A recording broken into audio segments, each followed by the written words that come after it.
ಏರಹಂ ಶುಕವತ್ ಸಮ್ಯಕ್ ಶಿಕ್ಷಿತೋಸ್ಮಿ ಕೃಪಾಲುಭಿಃ ಶ್ರೀಮತ್ಸತ್ಯಾತ್ಮತೀರ್ಥಾರ್ಯಾನ್ ವಂದೇ ವಿದ್ಯಾಗುರುನ್ ಮಮ.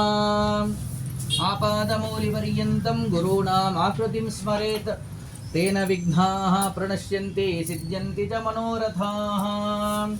ಸ್ವಸ್ತ್ಯಸ್ತು ಅಶೇಷ ಸನ್ಮಂಗಲಾನಿ ಭವಂತು. ಹರಿಃ ಓಂ.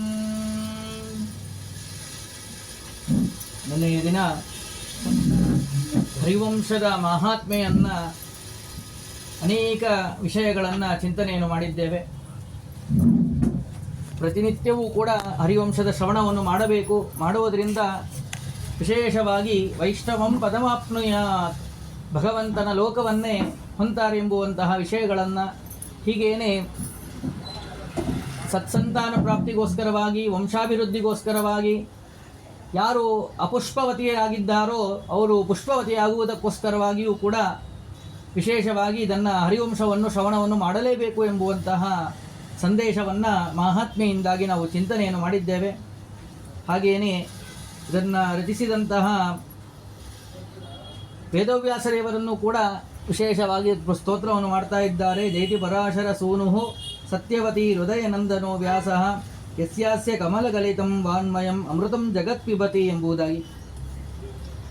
ಪರಾಶರರ ಮತ್ತು ಸತ್ಯವತಿ ದೇವಿಯ ಮಕ್ಕಳಾದಂತಹ ಭಗವಂತನಿಗೆ ಲೌಕಿಕವಾಗಿ ನಾವು ಏನು ಪುರುಷ ಸ್ತ್ರೀಯಿಂದಾಗಿ ಹೇಗೆ ಹುಟ್ಟುತ್ತಾರೋ ಆ ರೀತಿಯಾದಂತಹ ವೀರ್ಯದಿಂದಲೇ ಹುಟ್ಟಬೇಕು ಅಂತ ಅವಶ್ಯಕತೆ ಇಲ್ಲ.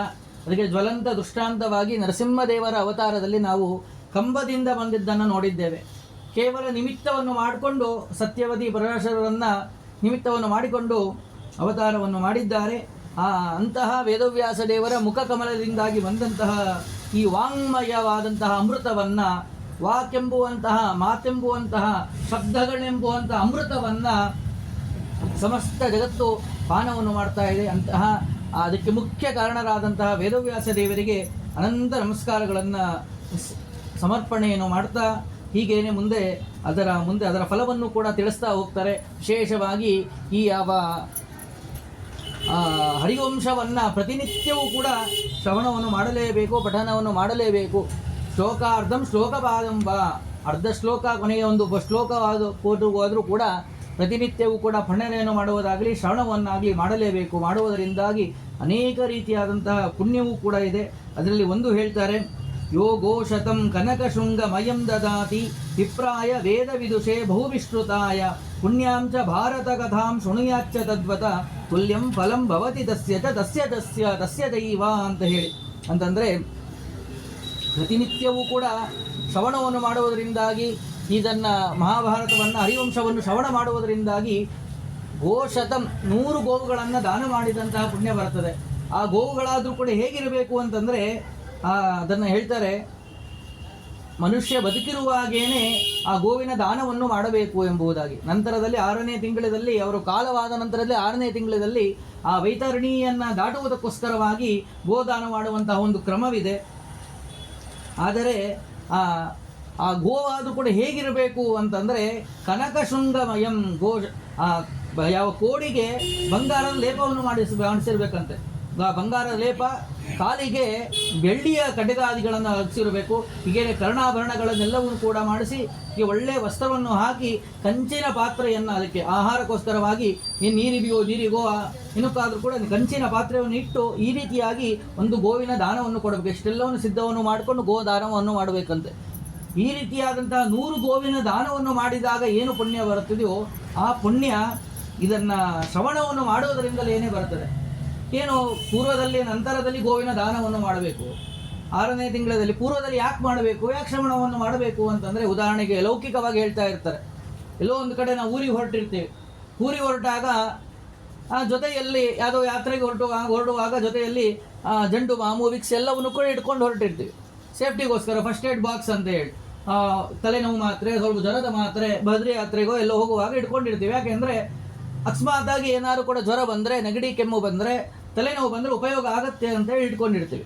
ತಲೆನೋವು ಇದೆ ಅಂತ ಹೇಳಿ ತೊಗೊಂಡೋಗ್ತಿರೋದಿಲ್ಲ, ಬರಬಹುದು ಎಂಬುವಂಥ ಸಂಭಾವನೆಯಲ್ಲಿ ಅದನ್ನು ತೊಗೊಂಡೋಗಿರ್ತೀವಿ. ಅದೇ ಕ್ರಮದಲ್ಲಿ ಎಲ್ಲರಿಗೂ ಕೂಡ ವಿತರಣೆ ಮೇಲೆ ಹೋಗಬೇಕು ಅಂತ ನಿಯಮ ಇಲ್ಲ. ಮಹಾಪುಣ್ಯವನ್ನು ಸಂಪಾದನೆ ಮಾಡಿದವರು, ನಿತ್ಯವೂ ಕೂಡ ಮಹಾಭಾರತಾದಿಗಳನ್ನು, ಭಾಗವತವನ್ನು, ಹರಿವಂಶಾದಿಗಳನ್ನು ಶ್ರವಣವನ್ನು ಮಾಡಿದಂತಹ ಸಜ್ಜನರು ಈ ದಾರಿಯಲ್ಲಿ ಹೋಗುವ ಅವಶ್ಯಕತೆ ಏನಿಲ್ಲ. ಯಮನ ಮನೆಯ ಮೇಲ್ಗಡೆ ಏನು ವೈತರಣಿ ಇದೆಯೋ ಆ ದಾರಿಯಲ್ಲಿ ಹೋಗಬೇಕಂತ ನಿಯಮವಿಲ್ಲೇ ಇಲ್ಲ. ಪೂರ್ವ, ಪಶ್ಚಿಮ, ಉತ್ತರದಲ್ಲಿಯೂ ಕೂಡ ಹೋಗುವಂಥ ಮಾರ್ಗಗಳಿದೆ. ಒಟ್ಟು 4 ಮಾರ್ಗಗಳು: ಪೂರ್ವ ಮಾರ್ಗ, ಉತ್ತರ, ದಕ್ಷಿಣ, ಪಶ್ಚಿಮ ಎಂಬುದಾಗಿ. ದಕ್ಷಿಣ ಮಾರ್ಗದಿಂದ ಯಾರು ಹೋಗ್ತಾರೋ ಅವರಲ್ಲಿ ಅಲ್ಲಿ ವೈತರಣಿ ಬರುತ್ತದೆ. ಅದನ್ನು ದಾಟುವುದಕ್ಕೋಸ್ಕರವಾಗಿ ಗೋದಾನವನ್ನು ಮಾಡಿದಾಗ ಆ ವೈತರಣಿ ದಾಟುವುದು ಸುಲಭವಾಗ್ತದೆ ಎಂಬುದಾಗಿ ಸಂದೇಶವನ್ನು ಕೊಡ್ತಾರೆ. ಪೂರ್ವ, ಪಶ್ಚಿಮದಲ್ಲಿ, ಉತ್ತರದಲ್ಲಿ ಹೋದ್ರೆ ಅಂತೂ ಈ ಸಮಸ್ಯೆ ಇರೋದಿಲ್ಲ. ಆದರೂ ಕೂಡ ಗೋವಿನ ದಾನವನ್ನು ಯಾಕೆ ಮಾಡಬಹುದು ಅಂದರೆ ಸಂಭಾವನ. ಹೇಗೆ ಇಲ್ಲಿ ತಲೆನೋವು ಬರಬಹುದು, ಜ್ವರ ಬರಬಹುದು ಎಂಬ ಒಂದು ಸಂಭಾವನೆಯಿಂದಾಗಿ ಜಂಡು ಬಾವನ್ನಾಗಲಿ ಅಥವಾ ಜ್ವರದ ಟ್ಯಾಬ್ಲೆಟನ್ನಾಗಲಿ ಇಟ್ಕೊಂಡಿರ್ತಾರೋ, ಹಾಗೆಯೇ ಎಚ್ಚರಿಕೆಯಿಂದಾಗಿ ಪುಣ್ಯ ಪ್ರಾಪ್ತಿಗೋಸ್ಕರವಾಗಿಯೂ ಕೂಡ ವಿಶೇಷವಾಗಿ ಗೋವನ್ನು ದಾನ ಮಾಡುವಂತಹ ಕ್ರಮ. ಅಂತಹ 100 ಗೋವನ್ನು ದಾನ ಮಾಡಿದಂತಹ ಪುಣ್ಯ, ಹಿಂಗೆ ಕನಕಶೃಂಗಮಯವಾದಂತಹ 100 ಗೋವುಗಳನ್ನು ದಾನ ಮಾಡಿದಂತಹ ಪುಣ್ಯ ಈ ಹರಿವಂಶವನ್ನು, ಮಹಾಭಾರತವನ್ನು ಶ್ರವಣ ಮಾಡಿದರೆ ಬರ್ತದೆ. ಅಂತಹ ಶ್ರೇಷ್ಠವಾದದ್ದು ಈ ಹರಿವಂಶ. ಹೀಗೇನೆ ಅದರ ನೆನೆಯ ದಿನ ಇದರ ವಿಷಯಗಳನ್ನು ಪ್ರಾರಂಭವನ್ನು ಮಾಡಿದ್ವಿ. ಇತ್ತ ಕಡೆಯಲ್ಲಿ ಸೂತ ಮಹರ್ಷಿಗಳು ಶೌನಕರಿಗೆ ನೈಮಿಷಾರಣ್ಯ ಕ್ಷೇತ್ರದಲ್ಲಿ ತಿಳಿಸ್ತಾ ಇದ್ದಾರೆ. ಇತ್ತ ಕಡೆಯಲ್ಲಿ ತಾನು ಸರ್ಪಕುಲವನ್ನು ನಾಶ ಮಾಡಿದ್ದರಿಂದಾಗಿ ಆ ಸರ್ಪದೋಷ ಪರಿಹಾರಕ್ಕೋಸ್ಕರವಾಗಿ ಮಹಾಭಾರತವನ್ನು ಮತ್ತು ಯಾವ ಹರಿವಂಶವನ್ನು ಜನಮೇಜಯ ತಾನು ವೈಶಂಪಾಯನರಿಂದಾಗಿ ಶ್ರವಣವನ್ನು ಮಾಡ್ತಾ ಇದ್ದಾನೆ. ಆ ವೈಶಂಪಾಯನರು ಈ ಜನಮೇಜಯನ ಪ್ರಶ್ನೆಗಳಿಗೆ ಅನೇಕ ರೀತಿಯ ಉತ್ತರವನ್ನು ಕೊಡ್ತಾ ಇದ್ದಾರೆ. ಪೂರ್ವದಲ್ಲಿ ಅನೇಕ ಮಹಾಭಾರತ ವಿಷಯಗಳನ್ನೆಲ್ಲವನ್ನು ಕೂಡ ತಿಳಿಸಿಕೊಟ್ರು. ತಿಳಿದ ಮೇಲೆ ನಮಗೆ ವಿಶೇಷವಾಗಿ ಈ ವೃಷ್ಣಿ ಅಂಧಕರ, ಯಾದವರ ಇವರ ಚರಿತ್ರೆಗಳನ್ನು ನಮಗೆ ಉಪದೇಶವನ್ನು ಮಾಡಿ ಎಂಬುದಾಗಿ ತಿಳಿಸಿಕೊಟ್ರು. ಅದರಲ್ಲಿಯೂ ಕೂಡ ವಿಶೇಷವಾಗಿ ಕೃಷ್ಣನ ಮಹಾತ್ಮೆಗಳು, ಅನೇಕರ ವಿಷಯಗಳನ್ನು ತಿಳಿಸಿಕೊಡಿ ಎಂಬುದಾಗಿ ಪ್ರಾರ್ಥನೆ ಮಾಡಿದ್ದಾಗ ಅವಶ್ಯವಾಗಿ ಹೇಳ್ತೀನಿ ಅಂತ ಹೇಳಿ ಅವರು ಯಾದವರ ಯದುಕುಲದ ಎಲ್ಲ ವಿಷಯಗಳನ್ನು ಕೂಡ ವಿಸ್ತಾರವಾಗಿ ತಿಳಿಸ್ತೀನಿ, ಶ್ರವಣವನ್ನು ಮಾಡು ಎಂಬುದಾಗಿ ಅವರು ಪ್ರಾರಂಭವನ್ನು ಮಾಡಿದ್ದಾರೆ. ಎಷ್ಟೇನಾಂ ಧಾರಯತೆ ದಾದ ಶೃಣಿಯಾತ್ ವಾಪ್ಯಭಿಕ್ಷತಃ ಸ್ವಂಶ ಧಾರಣಂ ಕೃತ್ವ ಸ್ವರ್ಗಲೋಕೆ ಮಹೀಯತೆ. ಈ ರೀತಿಯಾಗಿ ಅವರು ವಿಶೇಷವಾಗಿ ಯಾರು ಈ ವಂಶದ ವಿಸ್ತಾರವಾದ ವಿಷಯಗಳನ್ನು, ಯಾರ್ಯಾರು ವಂಶದಲ್ಲಿ ಹುಟ್ಟಿದ್ದಾರೆ ಎಂಬುವ ವಿಷಯಗಳನ್ನೆಲ್ಲ ಕೇಳ್ತಾ ಇದ್ರೇನೆ ಅವರು ಸ್ವರ್ಗಲೋಕದಲ್ಲಿ ವಾಸ ಮಾಡ್ತಾರಂತೆ. ಅಂತಹ ಶ್ರೇಷ್ಠವಾದದ್ದು ಈ ಚರಿತ್ರೆಗಳನ್ನು ಎಲ್ಲವನ್ನು ಕೇಳುವುದರಿಂದ ವಂಶದ ಅಭಿವೃದ್ಧಿಯಾಗಿ ಸ್ವರ್ಗಲೋಕದಲ್ಲಿ ಅವರು ವಾಸವನ್ನು ಮಾಡ್ತಾರೆ ಎಂಬುವಂತಹ ತತ್ವವನ್ನು ತಿಳಿಸಿಕೊಟ್ರು. ಅಂತಹ ಶ್ರೇಷ್ಠವಾದದ್ದು. ಇನ್ನೂ ಸ್ವಾರಸ್ಯ ಅಂತಂದರೆ ಈ ಹರಿವಂಶದಲ್ಲಿ ಬರೀ ಸಂಪೂರ್ಣವಾಗಿ ಅವರ ಮಕ್ಕಳು ಇವರು, ಇವರ ಮಕ್ಕಳು ಅವರು, ಹೀಗೇನೆ ಸುಮ್ಮನೆ ಹೇಳ್ತಾ ಹೋಗಿಲ್ಲ. ಮಧ್ಯದಲ್ಲಿ ಒಂದು 10 ಜನ ಅವರ ಮಕ್ಕಳು ಇವರು, ಅವರ ಮಕ್ಕಳು ಇವರು ಅಂತ ಹೇಳಿ ಮಧ್ಯದಲ್ಲಿ ಒಂದು ವಿಸ್ತಾರವಾಗಿ ಒಬ್ಬರ ಚರಿತ್ರೆಯನ್ನು ತಿಳಿಸಿದ್ದಾರೆ. ಮತ್ತೆ ಒಂದಿಷ್ಟು ಸಂತಾನವನ್ನು, ಅವರ ವಂಶದ ಅಭಿವೃದ್ಧಿಗಳನ್ನೆಲ್ಲವನ್ನು ಕೂಡ ತಿಳಿಸಿ ಮತ್ತೊಂದು ವಿಸ್ತಾರವಾದಂಥ ಚರಿತ್ರೆ, ಹೀಗೆ ಭಾಗವನ್ನು ಮಾಡಿ ತಿಳಿಸ್ಕೊಡ್ತಾ ಇದ್ದಾರೆ. ಬರೀ ಮಕ್ಕಳ ಚರಿತ್ರೆಯನ್ನು ಯಾರ್ಯಾರು ಇವ್ರ ಮಕ್ಕಳು ಇವರು, ಇವ್ರ ಮಕ್ಕಳು ಇವರು ಹಂಗೆ ಹೀಗೇನು ಹೇಳ್ತಾ ಹೋಗ್ತಿದ್ರೆ ಹೇಳೋರಿಗೂ ಕೂಡ ಆಸಕ್ತಿ ಕಮ್ಮಿ ಆಗ್ತದೆ ಅಂತೇಳಿ ಮಧ್ಯದಲ್ಲಿ ಅನೇಕ ಕಥೆಗಳನ್ನೆಲ್ಲವನ್ನು ಕೂಡ, ರಾಜರ ಚರಿತ್ರೆಗಳನ್ನು, ಋಷಿಗಳ ಚರಿತ್ರೆಗಳನ್ನೆಲ್ಲವನ್ನು ಕೂಡ ತಿಳಿಸಿದ್ದಾರೆ.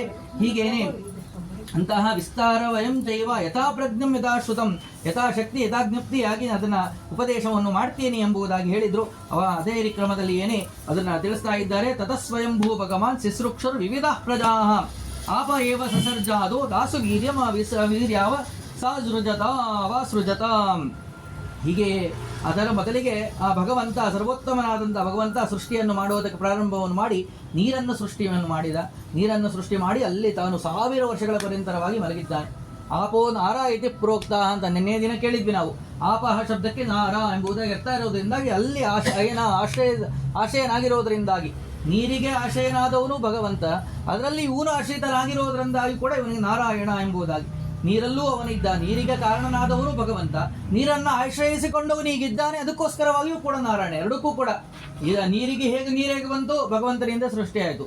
ಭಗವಂತ ಎಲ್ಲಿದ್ದಾನೆ, ನೀರಿನ ಮೇಲಿದ್ದಾನೆ, ಇವನು ಆಶ್ರಯನೂ ಆಗಿದ್ದಾನೆ, ಅದು ಆಶ್ರಯಿಸಿಕೊಂಡೂ ಇದ್ದಾನೆ ಎಂಬುದಾಗಿ ಈ ರೀತಿಯಾಗಿ ಅವನು ಅದಕ್ಕೋಸ್ಕರವಾಗಿ ಇವನಿಗೆ ನಾರಾಯಣ ಎಂಬುದಾಗಿ ಕರೀತಾರೆ ಎಂಬುವಂತಹ ವಿಷಯವನ್ನು ಚಿಂತನೆ ಮಾಡಿ ಆ ನೀರಿನಲ್ಲಿ ವಿಶೇಷವಾಗಿ ಇದ್ದು ಅನಂತರ ಅಲ್ಲಿ ವೀರ್ಯವನ್ನು ಸೃಷ್ಟಿಯನ್ನು ಮಾಡಿದ. ಅದು ಹಿರಣ್ಯ ಬಂಗಾರಮಯವಾದಂತಹ ವೀರ್ಯದಲ್ಲಿ ಅಂಡದ ರೂಪದಲ್ಲಿ ಇತ್ತು. ಅಲ್ಲಿಯೇ ಅನೇಕ ಬ್ರಹ್ಮದೇವರ ಸೃಷ್ಟಿಯಾಯಿತು. ತತ್ರ ಜಜ್ಞೆ ಸ್ವಯಂ ಬ್ರಹ್ಮ ಸ್ವಯಂಭೂ ಇತಿರಶ್ರುತಂ ಹಿರಣ್ಯ ಗರ್ಭೋಗವಾನ್ ಉಷಿತ್ವ ಪರಿವತ್ಸರಂ. ಅಲ್ಲಿ ವಾಸವನ್ನು ಮಾಡಿ ಆ ಪರಿವತ್ಸರಂ ಅಂತಂದರೆ ಸಂವತ್ಸರ, ಪರಿವತ್ಸರ, ಈ ರೀತಿಯ ವಿಭಾಗಗಳೆಲ್ಲವೂ ಕೂಡ ಇದೆ. ಏನು ಸಂವತ್ಸರ, ಪರಿವತ್ಸರ, ಇಡಾವತ್ಸರ, ಅನುವತ್ಸರ, ವತ್ಸರ ಅಂತೇಳಿ 5 ವಿಭಾಗಗಳು. ಇದರಲ್ಲಿ ಪರಿವತ್ಸರ ಅಂದರೆ ಏನು, ನಾವೀಗ ಇರೋದು ಸಂವತ್ಸರದ ರೂಪದಲ್ಲಿ ಲೆಕ್ಕದಲ್ಲಿ ನಾವು ತಗೊತಾ ಇರ್ತೀವಿ. ಏನು ಸಂವತ್ಸರ ಅಂದರೆ ಸೂರ್ಯ ಒಂದು ರಾಶಿಯಿಂದಾಗಿ ಮತ್ತೊಂದು ರಾಶಿಗೆ ಹೋಗ್ತಾನೆ. ಆ ಒಂದು ರಾಶಿ ಈಗ ಸಂಕ್ರಮಣ ಅಂತ ಕರಿತೀವಿ. ಮೇಷ ಸಂಕ್ರಮಣ, ವೃಷಭ ಸಂಕ್ರಮಣ, ಕರ್ಕಾಟಕ ಸಂಕ್ರಮಣ, ಈ ರೀತಿಯಾಗಿ ಎಲ್ಲ ಸಂಕ್ರಮಣಗಳು ದಾಟಿ ಒಂದೊಂದು ರಾಶಿಗಳನ್ನು ದಾಟಿ ಒಟ್ಟು ದಾಟಿ 12 ರಾಶಿಗಳನ್ನು ದಾಟಿದಾಗ ಒಂದು ವರ್ಷವಾಗ್ತದೆ. ಆ ರೀತಿಯಾಗಿ 12 ತಿಂಗಳು ದಾಟಿದಾಗ ಒಂದು ವರ್ಷ ಆಗುತ್ತೆ. ಅದಕ್ಕೋಸ್ಕರವಾಗಿ ಸಂವತ್ಸರ ಅಂತ ಹೇಳಿ ಕರೀತಾರೆ. ಆ ರೀತಿಯಾಗಿ ಇದು ಸೂರ್ಯನ ಸಂಚಾರ. ಇನ್ನು ಗುರುವಿನ ಸಂಚಾರ, ಗುರುಗ್ರಹ, ಸೂರ್ಯ ಚಂದ್ರ ಈ ರೀತಿಯಾಗಿ 9 ಗ್ರಹಗಳಲ್ಲಿ ಒಂದು ಗುರುಗ್ರಹ. ಆ ಗುರುವಿನ ಸಂಚಾರ ಹೇಗೆ ಅಂತಂದರೆ ಒಂದು ವರ್ಷದ ಪರ್ಯಂತರವಾಗಿ ಒಂದೇ ಮನೆಯಲ್ಲಿರ್ತಾನೆ. ಈಗ ಮಿಥುನ ರಾಶಿಯಲ್ಲಿ ಗುರು ಇದ್ದಾನೆ ಅಂತಂದರೆ ಒಂದು ವರ್ಷ ಪರ್ಯಂತರವಾಗಿ ಅಲ್ಲೇ ಇರ್ತಾನೆ. ಒಂದು ವೇಳೆ ವಕ್ರವಾಯಿತು ಅಥವಾ ಅತಿ ಶೀಘ್ರ ಆಯಿತು ಹೋಗಿ ಬಂದು ಹೀಗೆ ಮಾಡ್ತಾ ಇರ್ತಾನೆ. ಪ್ರಧಾನವಾಗಿ 1 ವರ್ಷಗಳ ಪರ್ಯಂತರವಾಗಿ ಒಂದೇ ಮನೆಯಲ್ಲಿ ಇರ್ತಾನೆ. ಆ ರೀತಿಯಾಗಿ 12 ತಿರುಗಬೇಕು. ಈ ರೀತಿ ಸಂಪೂರ್ಣವಾಗಿ ತಿರುಗಿದರೆ 12 ವರ್ಷಗಳಾಗ್ತದೆ. ಇದೇ ಸೂರ್ಯ ಒಂದು ಬಾರಿ ಸಂಪೂರ್ಣವಾಗಿ ತಿರುಗಿದರೆ 1 ವರ್ಷ ಆಗಿದರೆ, ಗುರು ಸಂಪೂರ್ಣವಾಗಿ 12 ರಾಶಿಗಳನ್ನು ದಾಟಿದರೆ 12 ವರ್ಷಗಳಾಗ್ತದೆ. ಹಾಗೆ 12 ವರ್ಷಗಳ ಪರ್ಯಂತರವಾಗಿ ಏನಂ ಹಿರಣ್ಯ ಗರ್ಭೋ ಭಗವಾನ್ ಉಷಿತ್ವ ಪರಿವತ್ಸರಂ, ಹೀಗೆ 12 ವರ್ಷಗಳ ಪರ್ಯಂತರ ವಿಶೇಷವಾಗಿ ಅವನ ಧ್ಯಾನಾದಿಗಳನ್ನೆಲ್ಲವನ್ನು ಕೂಡ ಮಾಡಿ ತಯೋಕ ಶಕಲಯೋ ಮಧ್ಯೆ ಆಕಾಶಂ ಅಸ್ಮೃದ್ಯುಭು, ತಾನು ಎಲ್ಲ ವಿಸ್ತಾರವಾಗಿ ಆ ಯಾವ ಸೃಷ್ಟಿಯನ್ನು ಪ್ರಾರಂಭವನ್ನು ಮಾಡಿದ್ರು. ನಾವು ಅನೇಕ ಗ್ರಂಥಗಳಲ್ಲಿಯೂ ಕೂಡ ಕಾವ್ಯಾದಿಗಳಲ್ಲಿಯೂ ಕೂಡ ಈ ಸೃಷ್ಟಿಯ ಕ್ರಮವನ್ನೆಲ್ಲವನ್ನು ಕೂಡ ಕೇಳ್ತೀವಿ. ಅದೇ ಕ್ರಮದಲ್ಲಿ ಏನೇ ಅಪ್ಸು ಪಾರಿ ಪ್ಲವಾಂ ಪೃಥ್ವಿ ದಿಕ್ಕುಗಳು 10 ದಿಕ್ಕುಗಳು ಎಲ್ಲವೂ ಕೂಡ ವಿಸ್ತಾರವಾಗಿ ಸೃಷ್ಟಿಯಾಯಿತು. ಮಹತ್ತತ್ವ, ಅಹಂಕಾರ ತತ್ವ ಎಲ್ಲವನ್ನು ಕೂಡ ಸೃಷ್ಟಿಯನ್ನು ಮಾಡಿ ನಂತರದಲ್ಲಿ ಮರೀಚಿ ಮೊದಲಾದವರನ್ನು ಸೃಷ್ಟಿಯನ್ನು ಮಾಡಿದ.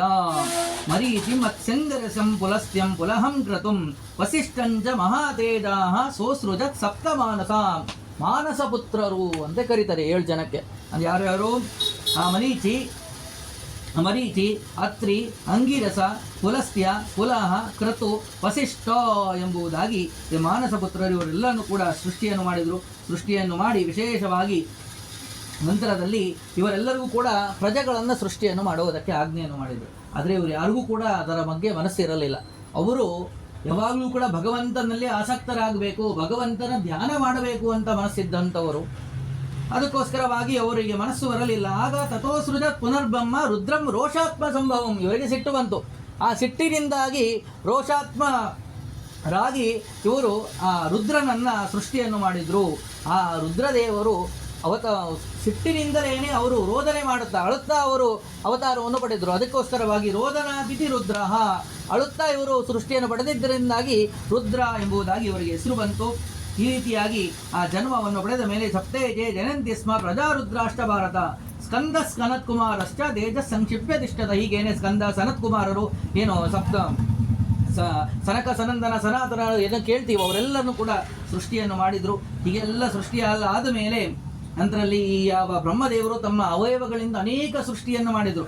ವಿದ್ಯುತ್ತು, ಸಿಡಿಲು, ಮೇಘ ಇವೆಲ್ಲ ಏನು ನೋಡ್ತೀವೋ ಎಲ್ಲವನ್ನು ಕೂಡ ತಾವು ಸೃಷ್ಟಿಯನ್ನು ಮಾಡಿದರು. ಹಾಗೇನೆ ಯಜ್ಞಕ್ಕೆ ಉಪಯುಕ್ತವಾದಂತಹದ್ದು ಯಾವುದು ಪದಾರ್ಥಗಳಾಗೇನೆ ವೇದಾದಿಗಳನ್ನು, ಆ ವೇದಗಳನ್ನೆಲ್ಲವನ್ನು ಕೂಡ ಋಗ್ವೇದ, ಯಜುರ್ವೇದ, ಆ ಸಾಮವೇದ, ಅಥರ್ವವೇದ ಎಲ್ಲವನ್ನು ಕೂಡ ಆ ವಿಭಾಗವನ್ನು ಅದನ್ನು ಮತ್ತೆ ವಿಸ್ತಾರವಾಗಿ ಕಾಣುವಂತೆ ಮಾಡಿದ್ರು. ಅಧ್ಯಯನಕ್ಕೆ ಉಪಯುಕ್ತವಾಗುವಂತೆ ಅದನ್ನು ಕೊಟ್ಟರು. ಅದನ್ನು ಹೇಳುವಾಗ ಹೇಳ್ತಾರೆ, ರುಚೋ ಯಜುಂಷಿ ಸಾಮಾನಿ ನಿರ್ಮಮೆ ಯಜ್ಞ ಸಿದ್ಧಯೇ, ಅದನ್ನು ನಿರ್ಮಾಣ ಮಾಡಿದ್ರು. ಏನು ನಿರ್ಮಾಣ ಮಾಡಿದ್ರು ಅಂದರೆ ಇರುವಂತಹ ಪದಾರ್ಥಗಳನ್ನು ತೆಗೆದುಕೊಂಡು ಒಂದು ವಸ್ತುವನ್ನು ಸಿದ್ಧವನ್ನು ಮಾಡ್ತಾರೆ. ಯಾವುದೋ ಒಂದು ಕಾರು ಸಿದ್ಧವಾಗಬೇಕಾದ್ರೆ ಇರುವ ಎಲ್ಲ ಪದಾರ್ಥಗಳನ್ನು ತೆಗೆದುಕೊಂಡು ಮೋಟರು ಅದು ಇದು ಎಲ್ಲವನ್ನು ಕೂಡ ತೆಗೆದುಕೊಂಡು ಒಂದು ಕಾರನ್ನು ಸಿದ್ಧ ಮಾಡ್ತಾರೆ. ಹಾಗೇನೆ ಇರುವಂಥ ವೇದಗಳೆಲ್ಲವನ್ನು ಕೂಡ ಸೇರಿ ಋಗ್ವೇದ, ಯಜುರ್ವೇದ, ಸಾಮವೇದ, ಅಥರ್ವವೇದ ಅಂತ ಏನು ವೇದವ್ಯಾಸದರಿ ವಿಭಾಗವನ್ನು ಮಾಡಿದರು ಅದನ್ನೇ ಎಲ್ಲವನ್ನು ಕೂಡ ಅದನ್ನು ಇಟ್ಟಿದ್ದಾರೆ. ಹೀಗೇನೆ ಅನೇಕ ತಮ್ಮ ಮುಖದಿಂದಾಗಿ, ಮುಖ ಕಮಲದಿಂದಾಗಿ ಮುಖ ದೇವಾನ ಜಯನಯತ, ಮುಖದಿಂದಾಗಿ ಅನೇಕ ದೇವತೆಗಳನ್ನು ಸೃಷ್ಟಿಯನ್ನು ಮಾಡಿದರು. ಎದೆಯ ಭಾಗದಿಂದಾಗಿ ಪಿತೃದೇವತೆಗಳನ್ನು ಸೃಷ್ಟಿಯನ್ನು ಮಾಡಿದರು. ಇಷ್ಟೆಲ್ಲ ಸೃಷ್ಟಿಯಾದಿಗಳಾಯಿತು. ಆದರೆ ಬ್ರಹ್ಮದೇವರಿಗೆ ಚಿಂತೆ ಆಗಿದೆ. ಏನಂತ ಅಂದರೆ ಈ ರೀತಿಯಾಗಿ ಅನೇಕ ಸೃಷ್ಟಿಯಾದಿಗಳು ನಡೀತಾ ಇದೆ, ಅನೇಕ ದೇವತೆಗಳ ಸೃಷ್ಟಿಯಾಗ್ತಾ ಇದೆ, ಮುಂದೆ ಮನುಷ್ಯರನ್ನು ಸೃಷ್ಟಿಯನ್ನು ಮಾಡಿದರು, ಎಲ್ಲ ಸೃಷ್ಟಿಯಾಗ್ತಾ ಇದೆ. ಆದರೆ ಇದು ವಿಸ್ತಾರವಾಗಿ ಆಗುವುದು ಹೆಂಗೆ, ಕವಲು ಹೊಡೆದು ಮುಂದೆ ವಿಸ್ತಾರವಾಗಿ ಬೆಳೆಯುವುದು ಹೇಗೆ ಎಂಬುವಂತಹ ಪ್ರಶ್ನೆ ಬಂತು. ಹೀಗೇನೆ ಅದಕ್ಕೋಸ್ಕರವಾಗೇನೆ ಪ್ರಜನಾಚ್ಚ ಮನುಷ್ಯಾನ್ ವೈ ಜಗನ್ನಾಥ್ ನಿರ್ಮಮೇಸುರಾನ್ ಸಾಧ್ಯಾನ್ ಅಜನೇ ದೇವಾನ್ ನಿತ್ಯವಂ ಅನುಶುಶ್ರೂಮ ಅಂತೇಳಿ ತಮ್ಮ ಜಗನ ಸ್ಥಾನ ಗುಹ್ಯೇಂದ್ರಿಯದಿಂದ ಮನುಷ್ಯರನ್ನ ಸೃಷ್ಟಿಯನ್ನು ಮಾಡಿದರು. ಹಾಗೆ ಜಗನ ಭಾಗದಿಂದಾಗಿ ಅಸುರರನ್ನ, ಸಾಧ್ಯರನ್ನ, ದೇವತೆಗಳನ್ನೆಲ್ಲನೂ ಕೂಡ ಸೃಷ್ಟಿಯನ್ನು ಮಾಡಿ ನಂತರದಲ್ಲಿ ಹೀಗೇನೆ ತಾವು ಇಷ್ಟೇ ಆದರೆ ಸಾಲುವುದಿಲ್ಲ, ಇನ್ನು ಮೈಥುನ ಕ್ರಮದಿಂದಾಗಿ ಸೃಷ್ಟಿಯಾಗಬೇಕು. ಮೈಥುನ ಕ್ರಮದಿಂದ ಸೃಷ್ಟಿಯಾದರೆ ಮಾತ್ರ ಇದು ವಿಸ್ತಾರವಾಗಿ ಬೆಳೆಯೋದಕ್ಕೆ ಸಾಧ್ಯ, ಇಲ್ಲದೇ ಇದ್ದರೆ ಆಗೋದೇ ಇಲ್ಲ ಅಂತ ಹೇಳಿ ತಾವು ಆ ಸ್ವಯಂಭೂ ಮನುವನ್ನು ಮತ್ತು ಶತರೂಪಾದೇವಿಯನ್ನು ತಮ್ಮ ದೇಹದಿಂದಾಗಿ ದೇಹದ ಬಲಭಾಗದಿಂದಾಗಿ ಸ್ವಯಂಭೂ ಮನುವನ್ನು, ತನ್ನ ದೇಹದ ಎಡಭಾಗದಿಂದಾಗಿ ಶತರೂಪಾದೇವಿಯನ್ನು ತಾವು ಸೃಷ್ಟಿಯನ್ನು ಮಾಡಿದರು. ಹೀಗೆ ಅವರನ್ನು ಸೃಷ್ಟಿಯನ್ನು ಮಾಡಿ ಪ್ರಜಾ ಸೃಷ್ಟಿಯಾಗಲಿ ಎಂಬುದಾಗಿ ಅವರಿಗೆ ಆಜ್ಞೆಯನ್ನು ಮಾಡಿದರು. ಹೀಗೆ ಆದ್ಯ ಪ್ರವೃತ್ತಿ ನಾರೀಣಾಂ ಸಪ್ತಾನಾಂ ಗೇಹಕರ್ಮಸು ಶೌಚೇನಾಲ್ಪನ ಶುದ್ಧಿ ಸ್ಯಾತ್ ಪತಿಶುಶ್ರೂಣಾಂ ಹಿತದ ವಿಷ್ಣು ಪೂಜೇದಿ ಸಂಕಲ್ಪ ಸ್ಮರಂತೆ ಕೇಶವಂ ಯದಿ ಅಂತ ಹೇಳಿ ಈ ಶತರೂಪಾದೇವಿ ತಾನು ವಿಶೇಷವಾಗಿ ತಮ್ಮ ಪತಿದೇವರಾದಂತಹ ಸ್ವಯಂಭೂವನವನ್ನು ಸೇವೆಯನ್ನು ಮಾಡಿದ್ದಾರೆ. ಪತಿಯ ಸೇವೆಯೇ ಪ್ರಧಾನವಾದ ಮುಖ್ಯ ಸೇವೆ ಎಂಬುದಾಗಿ ತಾನು ವಿಶೇಷವಾಗಿ ಅವರ ಸೇವಾದಿಗಳನ್ನು ಮಾಡಿ ತಮ್ಮ ಜೀವನವನ್ನು ಕಳೀತಾ ಇದ್ದಾಳೆ. ಆತ್ಮೋದ್ಧಾರಕ್ಕೋಸ್ಕರವಾಗಿ ಏನು ಅಂತಂದರೆ ಪತಿಯ ಸೇವೆಯೇ ಪ್ರಧಾನವಾದದ್ದು ಅಂತ ಹೇಳಿ ಮಾಡ್ತಾ ಇದ್ದಾಳೆ. ಆ ರೀತಿಯಾಗಿ ಮಾಡಬೇಕೆಂಬುದಾಗಿ ಕೂಡ ಆ ಪುರಾಣಗಳಲ್ಲಿ ತಿಳಿಸ್ತಾರೆ. ಯಾವುದು ಆ ಸ್ತ್ರೀಯರಿಗೆ, ಯಾರು ಮದುವೆಯಾದಂತಹ ಸ್ತ್ರೀಯರಿಗೆ, ಪತಿವ್ರತ ಸ್ತ್ರೀಯರಿಗೆ ಯಾವುದು ಮುಖ್ಯ ಅಂತಂದರೆ ಪತಿಯ ಸೇವೆಯನ್ನು ಮಾಡುವುದೇನೆ ಪ್ರಧಾನವಾದದ್ದು ಎಂಬುದಾಗಿ ತಿಳಿಸ್ತಾ ಇದ್ದಾರೆ. ಹೇಗೆ ಅದನ್ನು ಹೇಳ್ತಾರೆ, ಶೌಚೇನಾಲ್ಪೇನ ಶುದ್ಧಿ ಸ್ಯಾತ್ ಪತಿ ಶುಶ್ರೂಷಣಂ ಹಿತತ ಅಂತೇಳಿ ತಾವು ಏನು ಶೌಚೇನಾಲ್ಪೇನ ಶುದ್ಧಿ ಸ್ಯಾತ್, ತಾವು ಸಂಪೂರ್ಣವಾಗಿ ಎಲ್ಲ ಶುದ್ಧಿಯನ್ನು ಮಾಡ್ಕೋಬೇಕು. ಮಡಿ ಅಂತಂದರೆ ಸಂಪೂರ್ಣವಾಗಿ ಶುದ್ಧಿಯನ್ನು ಮಾಡ್ಕೋಬೇಕು ಅಂತ ಇಲ್ಲ, ಅಲ್ಪ ಶುದ್ಧಿಯನ್ನು ಮಾಡಿಕೊಂಡು ಪತಿಯ ಸೇವೆಯನ್ನು ಮಾಡ್ತಾ ಇರಬೇಕು. ಅದೇನೇ ಪ್ರಧಾನವಾದದ್ದು. ಅಲ್ಪ ಶುದ್ಧಿಯನ್ನು ಮಾಡಿಕೊಂಡ್ರೂ ಕೂಡ ಅವರು ಶುದ್ಧಿ ಆಗ್ತಾರೆ, ಅತ್ಯಂತ ಶುದ್ಧರಾಗ್ತಾರೆ. ಮಾಡಿ ವಿಶೇಷವಾಗಿ ತಾವು ಎಲ್ಲ ಅನೇಕ ಪೂಜಾದಿಗಳನ್ನು ಮಾಡಬೇಕು, ಆ ಜಪ ಈ ಜಪ ಮಾಡಬೇಕು, ಅಷ್ಟೆಲ್ಲ ಮಾಡಬೇಕು. ಅದೆಲ್ಲವನ್ನು ಕೂಡ ಸಂಕ್ಷೇಪವನ್ನು ಮಾಡಿಕೊಂಡು ಪ್ರಧಾನವಾಗಿ ಪತಿಯ ಸೇವೆ, ಆ ಪತಿಗೆ ಪೂಜೆಗೆ ಅನುಕೂಲ ಮಾಡಿಕೊಳ್ಳುವುದಿರ್ಬೋದು, ಅಧರ್ಮಕ್ಕಿರಬೇಕು. ಮತ್ತು ಯಾವುದೋ ಅಧರ್ಮ ಕಾರ್ಯಗಳನ್ನು ಪಾಲನೆ ಮಾಡುವುದಕ್ಕೆ ಇಲ್ಲ. ಪತಿಗೆ ಪೂಜಾದಿಗಳಿಗೆ ಧರ್ಮಾಚರಣೆಗೆ ಉಪಯುಕ್ತವಾಗುವ ರೀತಿಯಾಗಿ ಅವುಗಳನ್ನು ಮಾಡುವುದೇನೆ ವಿಷ್ಣು ಪೂಜೆಯತಿ ಸಂಕಲ್ಪ್ಯ. ಆ ಸೇವೆಯನ್ನು ಮಾಡುವಾಗನೇ ಒಂದು ದೇವರ ಪಾತ್ರೆಯನ್ನು ತೊಳ್ಕೊಡ್ಬೇಕಾದ್ರೆ ವಿಷ್ಣು ಪೂಜಾ ಇತಿ ಸಂಕಲ್ಪ್ಯ, ವಿಷ್ಣು ಪೂಜಾ ಎಂಬುದರ ಸಂಕಲ್ಪವನ್ನು ಮಾಡಿದ್ರೇನೆ ಅದೇನೇ ಮಹತೀಂ ಸಿದ್ಧಿಂ ಪ್ರಾಪ್ನಿಯುಹು, ದೊಡ್ಡದಾದಂತಹ ಸಿದ್ಧಿ ಎಂಬುದು ಪ್ರಾಪ್ತಿಯಾಗ್ತದಂತೆ. ಅದಕ್ಕೋಸ್ಕರವಾಗಿ ಅದಕ್ಕಿಂತ ದೊಡ್ಡದಾದಂತಹ ತಪಸ್ಸು ಯಾವುದೂ ಕೂಡ ಇಲ್ಲ ಅಂತ ಅದನ್ನು ಹೇಳ್ತಾರೆ. ಪ್ರಾಪ್ನಿಯು ಮಹತೀಂ ಸಿದ್ಧಿಂ ಯಥಾಹಿ ತಪಸಾದ್ವಿಜಾಹ. ಬ್ರಾಹ್ಮಣರು ತಪಸ್ಸನ್ನು ಮಾಡಿದಾಗ ಏನು ಪುಣ್ಯ ಬರ್ತದೆಯೋ ಅಂತಹ ಪುಣ್ಯ ಪತಿಯ ಸೇವೆಯನ್ನು, ಪತಿಗೆ ಪೂಜಾದಿಗಳಿಗೆ ಧರ್ಮಕ್ಕೆ ಅನುಕೂಲವನ್ನು ಮಾಡಿಕೊಟ್ರೆ ಇಷ್ಟೆಲ್ಲ ಪುಣ್ಯ ಎಂಬುದು ಬರುತ್ತದೆ. ಅದೇ ಕ್ರಮದಲ್ಲಿ ಇವರು ಆ ದಿನನಿತ್ಯದ ಕಾಲದ ಕಾರ್ಯಗಳನ್ನು ಕೂಡ ಪತಿಯ ಸೇವೆಯೇ ಪ್ರಧಾನವಾದದ್ದು ಎಂಬುದಾಗಿ ಮಾಡ್ತಿದ್ದಂತಹವಳು ಯಾವ ಶತರೂಪಾದೇವಿ ಹೀಗೇನೆ ಮಾಡಿ ತನ್ನ ಜೀವನವನ್ನು ಕಳೆದಂಥವಳು. ಅಂತಹ ಶ್ರೇಷ್ಠವಾದಂತಹ ಆಯಾ ಇಷ್ಟೆಲ್ಲ ವಿಶೇಷವಾಗಿ ಅವಳು ತಪಸ್ಸನ್ನು ಮಾಡಿ ಪುಣ್ಯವನ್ನು ಸಂಪಾದನೆಯನ್ನು ಮಾಡಿದ್ದರ ಫಲವಾಗಿ ವಿರಾಜಂ ಅಸೃಜದ್ ವಿಷ್ಣು ಸೋಸೃಜತ್ ಪುರುಷಂ ವಿರಾಟ್ ಪುರುಷಂ ತಮ್ಮ ಮನುಂ ವಿದ್ಧಿ ತದ್ವೈ ಮನ್ವಂತರಂ ಸ್ಮೃತಂ. ಈ ರೀತಿಯಾಗಿ ಪ್ರಜಾ ಸೃಷ್ಟಿಯಾದಿಗಳನ್ನೆಲ್ಲವನ್ನು ಕೂಡ ಮಾಡಿದ್ದಾರೆ. ಎಲ್ಲವನ್ನು ಕೂಡ ಮಾಡಿದ್ದರ ಪ್ರಭಾವ ನಂತರದಲ್ಲಿ ಎಲ್ಲವೂ ಕೂಡ ಹೇಗೆ ಅಂದರೆ ಇಷ್ಟು ದಿನ ಆ ಬ್ರಹ್ಮದೇವರು ಒಂದು ರೀತಿಯಾದಂಥ ಸೃಷ್ಟಿಯಾದಿಗಳನ್ನು ಮಾಡಿದರು. ಇನ್ನು ಮುಂದೆ ಮೈಥುನ ಸೃಷ್ಟಿ ಆಗಬೇಕಾಗಿದೆ. ಮೈಥುನ ಸೃಷ್ಟಿಯಿಂದಾಗಿ ಮುಂದೆ ಆಗ್ತಾ ಇದೆ. ಇದು ಒಂಥರ ಎರಡನೆಯ ಸೃಷ್ಟಿ ಆರಂಭ ಎಂಬುದಾಗಿ ಅದಕ್ಕೆ ಕರೀತಾರೆ. ಈ ರೀತಿಯಾಗಿ ಇದೆಲ್ಲವೂ ಕೂಡ ಇಷ್ಟು ದಿನ ಅಯೋನಿಜ ಸೃಷ್ಟಿ ಅಂತ ಹೇಳಿ, ಯಾವ ಯೋನಿಗಳ ಸಂಬಂಧ ಇಲ್ಲದೇನೆ ಅಯೋನಿಜ ಸೃಷ್ಟಿ ಎಂಬುದು ಬ್ರಹ್ಮದೇವರು ಮಾಡಿದರು. ಯಾಕೆಂದರೆ ತಮ್ಮ ದೇಹದಿಂದಾಗಿ ಕೈಯಿಂದ ಹುಟ್ಟಿಸಿದ್ದಾರೆ, ತಮ್ಮ ಹುಬ್ಬಿನಿಂದ ಕಣ್ಣಿನಿಂದ ಹೀಗೇನೆ ಅನೇಕ ರೀತಿಯ ಸೃಷ್ಟಿಯಾದಿಗಳನ್ನು ಮಾಡಿದ್ದಾರೆ. ಹೀಗೆಲ್ಲ ಮಾಡಿದ ಮೇಲೆ ಈಗ ಸೃಷ್ಟಿ ಆಗ್ತಾ ಇರೋದು ಶತರೂಪಾದೇವಿ ಮತ್ತು ಯಾವ ಸ್ವಯಂಭೂ ಮನುವಿಂದ ಸೃಷ್ಟಿಯಾಗ್ತಾ ಇರೋದು ಯೋನಿಜ ಸೃಷ್ಟಿ. ಆದ್ದರಿಂದಾಗಿ ದ್ವಿತೀಯ ಸೃಷ್ಟಿ ಆರಂಭ ಎಂಬುದಾಗಿ ತಿಳಿಸಿಕೊಟ್ರು.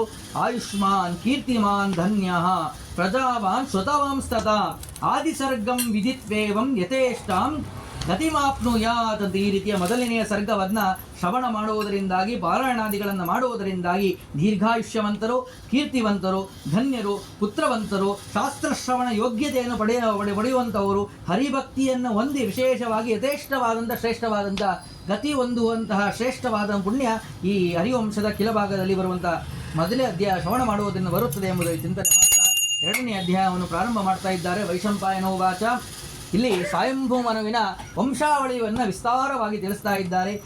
ಸಸುಷ್ಟಾಸ್ತು ಪ್ರಜಾಸ್ವೇವಂ ಆಪವೋ ವೈ ಪ್ರಜಾಪತಿ ದೇವೇ ವೈ ಪುರುಷ ಪತ್ನೀಂ ಶತರೂಪಾಂ ಅಯೋನಿಜಾಂ. ಈ ರೀತಿಯಾಗಿ ಇವರು ನಿನ್ನೆ ಸುಮ್ಮನೆ ಏನೋ ಸಂತಾನವನ್ನು ಪಡಿಬೇಕು ಅಂದಿಷ್ಟೇ ಅಲ್ಲ, ವಿಶೇಷವಾಗಿ 50 ವರ್ಷ ಅಂದರೆ 10,000 ವರ್ಷ ಪರ್ಯಂತರವಾಗಿ ತಪಸ್ಸನ್ನು ಮಾಡಿದ್ದಾರಂತೆ.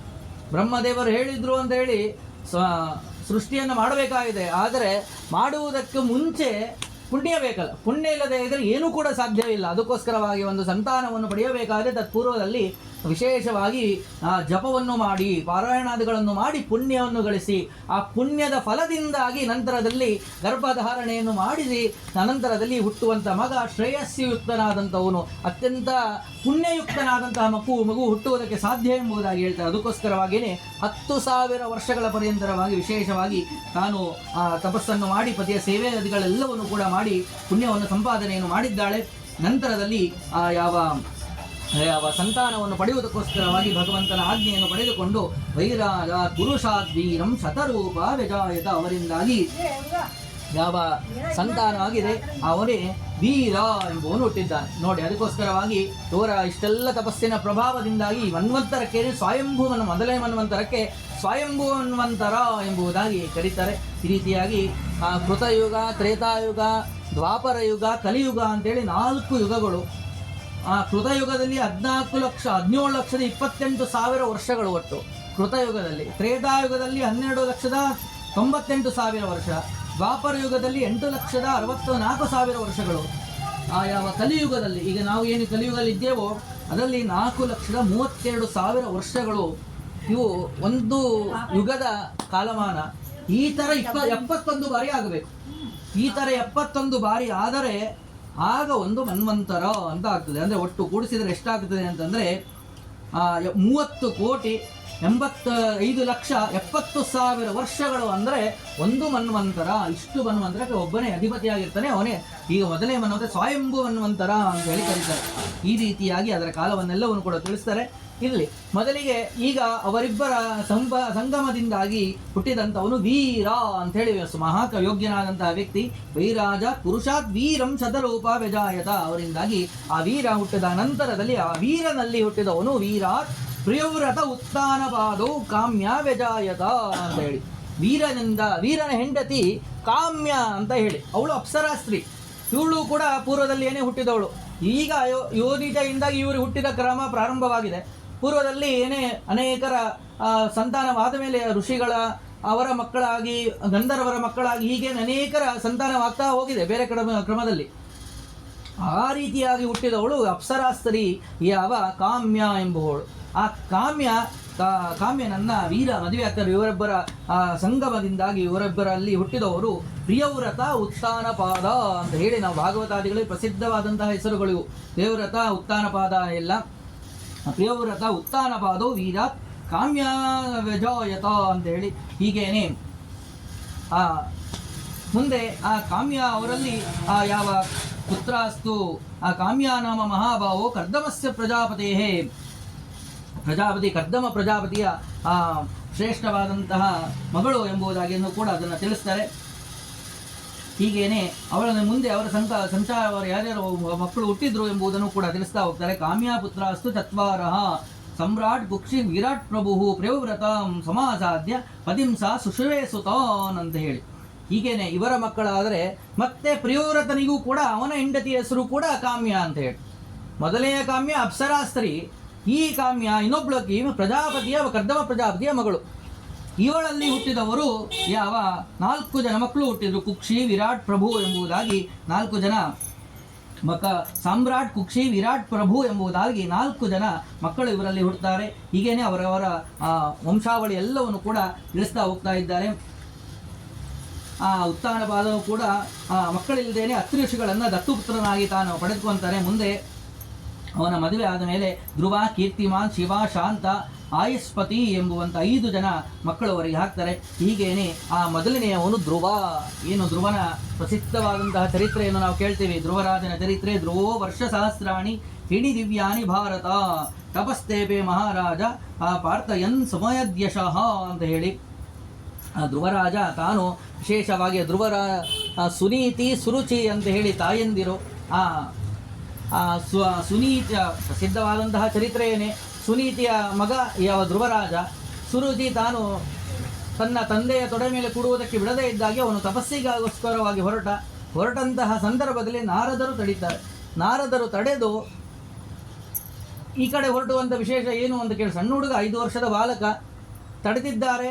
ತಡೆದಾಗ, ಇಲ್ಲ ನಾನು ತಪಸ್ಸಿಗೆ ಹೊರಟಿದ್ದೇನೆ, ನನ್ನ ತಂದೆಯ ತೊಡೆ ಮೇಲೆ ಕುಳಿತುಕೋಬೇಕಾಗಿದೆ, ನನ್ನ ತಾಯಿ ಯಾವ ಸುರುಚಿ ಹೇಳಿದ್ದಾಳೆ ನೀನು ತಪಸ್ಸನ್ನು ಮಾಡಿ ಬಾ ಅಂತ ಕಳಿಸಿದ್ದಾಳೆ, ಸರಿ ಅಂತೇಳಿ ನಾನು ಹೊರಟಿದ್ದೇನೆ ಅಂತ ಹೇಳಿದಾಗ ತಡೆದಿದ್ದಾರೆ. ಮೊದಲಿಗೆ 2 ಬಾರಿ ತಡೆದು 3ನೇ ಬಾರಿ ಸರಿ ಹೋಗಬಂತೆ ಅಂತೇಳಿ ವಾಸುದೇವ ಮಂತ್ರ ಉಪದೇಶವನ್ನು ಮಾಡಿ ಮಧುವನಕ್ಕೆ ಹೋಗು ಎಂಬುದಾಗಿ ಕೊಟ್ಟು ಕಳಿಸಿದ್ದಾರೆ.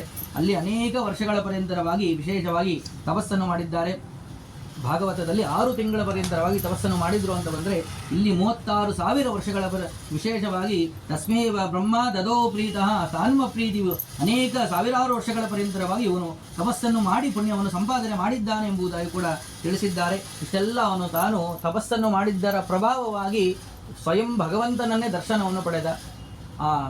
ಸ್ವಯಂ ಭಗವಂತನ ದರ್ಶನವನ್ನು ಪಡೆದು ಆಗ ತಿಳಿಸ್ತಾ ಇದ್ದಾರೆ, ನೀನು ಸಾಮಾನ್ಯನಾದಂತಹ ವ್ಯಕ್ತಿಯಲ್ಲ, ಪೂರ್ವದಲ್ಲಿ ಒಬ್ಬ ಬ್ರಾಹ್ಮಣ ನೀನು ಎಂಬುದಾಗಿ ಅವನ ಚರಿತ್ರೆಯನ್ನು ತಿಳಿಸಿದ್ದಾರೆ. ಇವನು ಪ್ರಾರ್ಥನೆ ಮಾಡಿಕೊಂಡ, ಶ್ರೇಷ್ಠವಾದ ಸ್ಥಾನ ನನಗೆ ಬೇಕು, ನನ್ನ ತಂದೆಯೂ ಕೂಡ ಪಡೆದೇ ಇರುವಂತಹ ಸ್ಥಾನ ನನಗೆ ಬೇಕು ಅಂತ ಪ್ರಾರ್ಥನೆ ಮಾಡಿಕೊಂಡಾಗ ಅವಶ್ಯವಾಗಿ ಕೊಡ್ತೇನೆ ಅಂತೇಳಿ ಶಿಂಸುಮಾರ ಲೋಕದಲ್ಲಿ ಏನೇ ನೀನು ಸದಾ ಸನ್ನಿಹಿತರಾಗಿರು ಎಂಬುದಾಗಿ ವರವನ್ನು ಕೂಡ ಕೊಟ್ಟರು. ಅಷ್ಟೇ ಅಲ್ಲದೇನೆ 36,000 ವರ್ಷಗಳ ಪರ್ಯಂತರವಾಗಿ ನೀನು ರಾಜ್ಯಭಾರವನ್ನು ಆಳು ಎಂಬುದಾಗಿ ವರವನ್ನು ಕೂಡ ಕೊಟ್ಟರು.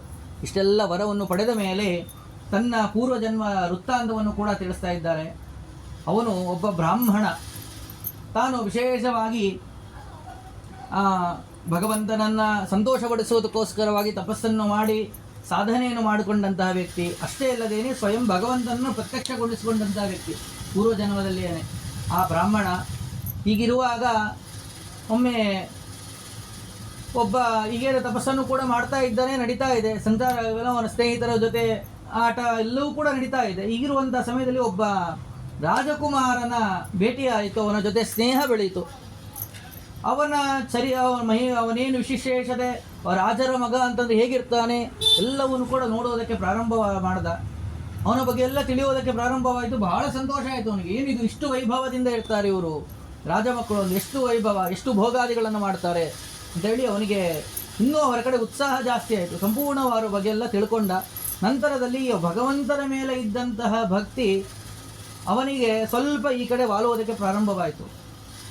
ತಪಸ್ಸನ್ನು ಮಾಡ್ತಾ ಇದ್ದಾನೆ. ವಿಶೇಷವಾಗಿ ಹಾಗೇನೆ ತಪಸ್ಸನ್ನು ಪ್ರಾರಂಭವನ್ನು ಮಾಡಿದ, ಭಗವಂತನ ಗೊಳಿಸಿಕೊಂಡಾಗ ಶ್ರೇಷ್ಠವಾದಂತಹ ಸ್ಥಾನಾದಿಗಳನ್ನು ಪ್ರಾರ್ಥನೆ ಮಾಡ್ಕೋಬೇಕಾಯಿತು. ಅವನು ಅದನ್ನು ಮಾಡದೇನೆ ನಾನು ರಾಜಕುಮಾರನಾಗಿ ಹುಟ್ಟಬೇಕು ಎಂಬುದಾಗಿ ವರವನ್ನು ಬೇಡಿಕೊಂಡ. ಸರಿ ಅಂತೇಳಿ ಭಗವಂತ ವರವನ್ನು ಕೊಟ್ಟಿದ್ದ. ಅದಕ್ಕೋಸ್ಕರವಾಗಿಯೇ ಅವನು ಕಾಲವಾದ ನಂತರದಲ್ಲಿ ರಾಜಕುಮಾರನಾಗಿ ಯಾವ ಉತ್ತಾನವಾದನ ಮಗನಾಗಿ ಹುಟ್ಟಿದ್ದಾನೆ. ಹೀಗೇನೆ ಇಷ್ಟೆಲ್ಲ ವರ್ಷಗಳ ಪರ್ಯಂತರ ವಿಶೇಷವಾಗಿ ಘೋರವಾದ ತಪಸ್ಸನ್ನು ಕೂಡ ಮಾಡಿದ ಧ್ರುವರಾಜ. 3,000 ದಿವ್ಯ ವರ್ಷಗಳ ಪರ್ಯಂತರವಾಗಿ ವಿಶೇಷವಾಗಿ ತಪಸ್ಸನ್ನು ಮಾಡಿದ. ಭಾಗವತದಲ್ಲಿ 6 ತಿಂಗಳು ಅಂದರೆ ಈ 3,000 ದಿವ್ಯ ವರ್ಷಗಳ ಪರ್ಯಂತರವಾಗಿ ತಪಸ್ಸನ್ನು ಮಾಡಿದ ಮೇಲೆ 6 ತಿಂಗಳು ಮತ್ತೆ ವಿಶೇಷವಾಗಿ ಮಾಡಿದ್ದಾನೆ ಎಂಬುದಾಗಿ ಎರಡನ್ನೂ ಕೂಡ ಕೂಡಿಸ್ಕೋಬೇಕು. ಹೀಗೇನೆ ತಪಸ್ಸನ್ನು ಮಾಡಿದ್ದರ ಫಲವಾಗಿ ಭಗವಂತನ ದರ್ಶನವಾಯಿತು. ಶಿಂಸುಮಾರ ಲೋಕದಲ್ಲಿ ಏನೇನೆ ಸದಾ ಸನ್ನಿಹಿತರಾಗಿರು ಎಂಬುದಾಗಿ ವರವನ್ನು ಕೂಡ ಕೊಟ್ಟಿದ್ದಾರೆ. ಹಾಗೆಯೇ ಶಿಂಸುಮಾರ ರೂಪಿ ಭಗವಂತನ ಮಗಳಾದಂತಹ ಭೃಮಿ ಎಂಬುವಳನ್ನು ಕೂಡ ಇವನಿಗೆ ಧ್ರುವರಾಜನಿಗೆ ಮದುವೆಯನ್ನು ಮಾಡಿಕೊಟ್ಟು, ಮತ್ತು ವಾಯುದೇವರ ಮಗಳಾದಂಥ ಇಳ ಎಂಬುವಳನ್ನು ಕೂಡ ಇವರಿಗೆ ಮದುವೆಯನ್ನು ಮಾಡಿಕೊಟ್ಟಿದ್ದಾರೆ. ಅವಳಲ್ಲಿಯೇ ಆ ಇಳೆಯಲ್ಲಿ ಉತ್ಕಲ ಎಂಬುವಂಥ ಮಗ ಹುಟ್ಟಿದ. ಉತ್ಕಲ ಎಂಬವನು ಅದಕ್ಕೋಸ್ಕರವಾಗಿಯೇ ಉತ್ಕಲ ಅಂತ ಹೇಳಿ ಒಂದು ದೇಶವೇ ಪ್ರಸಿದ್ಧಿಯಾಯಿತು. ಅಷ್ಟೇ ಅಲ್ಲದೇನೆ ಆ ಧ್ರುವನಿಗೇನೆ ಶಂಭು ಎಂಬುವಂಥ ಪತ್ನಿಯಲ್ಲಿ ಧನ್ಯ ಮತ್ತು ಭವ್ಯ ಅಂತ ಇಬ್ಬರು ಮಕ್ಕಳಾಗ್ತಾರೆ. ಇವನು ಸದಾ ಆ ಶಿಂಸುಮಾರ ನಂತರದಲ್ಲಿ 36,000 ವರ್ಷಗಳ ಪರ್ಯಂತರ ವಾಗ್ಯವನ್ನು ಆಳಿದ ಮೇಲೆ ಆ ಶಿಂಸುಮಾರ ರೂಪಿ ಭಗವಂತನ ಸನ್ನಿಧಾನದಲ್ಲಿ ಏನೇ ಸದಾ ಸನ್ನಿಧಾಗಿದ್ದಾನೆ ಅಂತ ದೊಡ್ಡ ಸದಾ ಯಾವಾಗಲೂ ಕೂಡ ಭಗವಂತನನ್ನು ದರ್ಶನ ಮಾಡುವಂಥ ವಿಶಿಷ್ಟವಾದಂಥ ಸೌಭಾಗ್ಯವನ್ನು ತಾನು ಪಡೆದುಕೊಂಡ. ಹೀಗೇನೆ ಎಲ್ಲ ಅನೇಕ ಸಂತಾನಗಳನ್ನು ಧ್ರುವನ ವಂಶಾವಳಿಯನ್ನು ಕೂಡ ತಿಳಿಸ್ತಾರೆ. ತಸ್ಮಾಶ್ಲಿಷ್ಟಂ ಚ ಭವ್ಯಂ ಚ ಧ್ರುವಂ ಶಂಭುರ್ವಿಜಾಯತ. ಹಾಗೆಯೇ ಆ ಧ್ರುವರಾಜನೇ ಸೃಷ್ಟಿ ಭವ್ಯ ಎಂಬ ಮಕ್ಕಳಾದರು. ಆ ಶಂಭು ಕುಮಾರನಾಗಿಯ ಸೃಷ್ಟಿಗೆ ಸ್ವಚ್ಛ ಎಂಬ ಪತ್ನಿಯಲ್ಲಿ ರಿಪು, ರುಕುಂಜಯ, ವಿಪ್ರ, ರುಕುಲ, ರುಕತೇಜಸ್ಸು ಎಂಬ 5 ಜನ ಮಕ್ಕಳಾಗ್ತಾರೆ. ಆ ರಿಪುವಿನ ಹೆಂಡತಿ ಆ ಬೃಹತಿ ಎಂಬುವಲ್ಲಿ ಹುಟ್ಟಿದವನೇ ಚಾಕ್ಷುಷ ಅಂತೇಳಿ, ಏನು ನಾವು ಚಾಕ್ಷುಷ ಮನ್ವಂತರ ಅಂತ ಕೇಳ್ತೀವೋ ಅವನೇ ಆ ಚಾಕ್ಷುಷ ಎಂಬುವನು ಹುಡ್ತಾನೆ. ಅವನು ವಿಶೇಷವಾಗಿ ಆ ವೀರ ಪ್ರಜಾಪತಿ ಎಂಬುವನ ಮಗಳಾದಂತಹ ಪುಷ್ಕರಣಿ ಎಂಬುವರಲ್ಲಿ ಮನು ಎಂಬುವಂಥ ಮಗ ಅವನಿಗೆ ಹುಟ್ಟುತ್ತಾರೆ. ಆ ಮನು ಅವನು ವಿರಾಜ ಪ್ರಜಾಪತಿಯ ಮಗಳಾದಂಥ ನಡ್ಡುವಲ ಎಂಬುವಳಲ್ಲಿ ಊರು ಪೂರು ಪೂರು ಕುರು ಶತದ್ಯುಮ್ನ ತಪಸ್ವಿ ಸತ್ಯವಾನ್ ಶುಚಿ ಅಗ್ನಿಷ್ಠೋಮ ಸುದ್ಯುಮ್ನ ಅಭಿಮನ್ಯು ಅಂತೇಳಿ 10 ಜನ ಮಕ್ಕಳು ಅವನಿಗಾಗ್ತಾರೆ. ಆ ಊರುವಿಗೆ ಆ ಅಗ್ನಿಪುತ್ರರಲ್ಲಿ ಅಂಗರಾಜ, ಸುಮನ, ಖ್ಯಾತಿ, ಕ್ರತು, ಅಂಗಿರಸ, ಗಯ ಅಂತ ಹೇಳಿ 6 ಜನ ಮಕ್ಕಳಾಗ್ತಾರೆ. ಹೀಗೇನೆ ಅವರ ವಂಶವನ್ನು ತಿಳಿಸಿ ಅಂಗ ಸುನೀತಾಪತ್ಯಾಂ ವೈ ವೇನಾಂ ಏಕಂ ಅಜಾಯತ ಅಪಚಾರಾತ್ತು ವೇನಸ್ಯ ಪ್ರಕೋಪ ಸುಮಹಾನಭವತ ಅಂತ ಹೇಳಿ ಅಂಗರಾಜ ಪ್ರಸಿದ್ಧನಾದಂತಹ ವ್ಯಕ್ತಿ, ಅವನಲ್ಲಿ ಹುಟ್ಟಿದಂಥವನು ವೇನ ಅಂತ ಹೇಳಿ. ಆ ವೇನ ಎಂಬ ಶಬ್ದನೇ ಹೇಳುತ್ತೆ ವೇನ ಪೀಡಾಯಾಮ್ ಅಂತೇಳಿ. ಇವು ಅಂಗರಾಜ ತಾನು ಶಿಶು ಹತ್ಯೆಯನ್ನು ಮಾಡಿರ್ತಾನೆ. ಶಿಶು ಹತ್ಯೆ ಮಾಡಿದ್ರಿಂದಾಗಿ ಅವನಿಗೆ ಸಂತಾನ ಆಗಿರುವುದಿಲ್ಲ. ಅನೇಕ ವರ್ಷಗಳ ಪರ್ಯಂತರವಾಗಿ ತಾನು ವಿಶೇಷವಾಗಿ ಧ್ಯಾನವನ್ನು ಮಾಡುವುದರಿಂದಾಗಿ ಭಗವಂತನನ್ನು ಪ್ರಾರ್ಥನೆಯನ್ನು ಮಾಡಿಕೊಂಡಿದ್ದಾನೆ. ಆದರೆ ಶಿಶು ಹತ್ಯೆ ಮಾಡಿದಂತಹ ಪ್ರಭಾವದಿಂದಾಗಿ, ಪಾಪದಿಂದಾಗಿ ಅವನಿಗೆ ಮಕ್ಕಳಾಗಿರಲಿಲ್ಲ. ಅನಂತರದಲ್ಲಿ ಋಷಿಗಳ ಜ್ಞಾನಿಗಳ ಪ್ರಭಾವದಿಂದಾಗಿ ಅವರು ಹೇಳಿದರು, ಹುಟ್ಟಿದರೂ ಕೂಡ ಹುಟ್ಟುವ ಮಗು ಅವನಿಗೆ ಯೋಗ್ಯನಾಗಿರುವುದಿಲ್ಲ. ಆದರೆ ಅವನಂತರದಲ್ಲಿ ಹುಟ್ಟುವಂಥ ಮಗು ಏನು ಹುಟ್ಟುತ್ತಾನೋ ಅವನು ಅತ್ಯಂತ ಯೋಗ್ಯನಾಗಿರ್ತಾನೆ ಎಂಬುದಾಗೇನೆ ಹೇಳಿದರು. ಅದೇ ರೀತಿಯಾಗಿ ಯಾವ ಅಂಗರಾಜನಿಗೆ ಸುನೀತಾ ಎಂಬುವಳಲ್ಲಿ ಅವನು ವೇನ ಅಂತೇಳಿ ಹುಡ್ತಾನೆ. ಮಹಾಪಾಪಿ, ಎಷ್ಟೆಷ್ಟು ದುಷ್ಟಕೃತ್ಯಗಳು ಅಂತ ಇದೆಯೋ ಎಲ್ಲ ದುಷ್ಟಕೃತ್ಯಗಳನ್ನು ಕೂಡ ಮಾಡ್ತಾ ಇದ್ದ.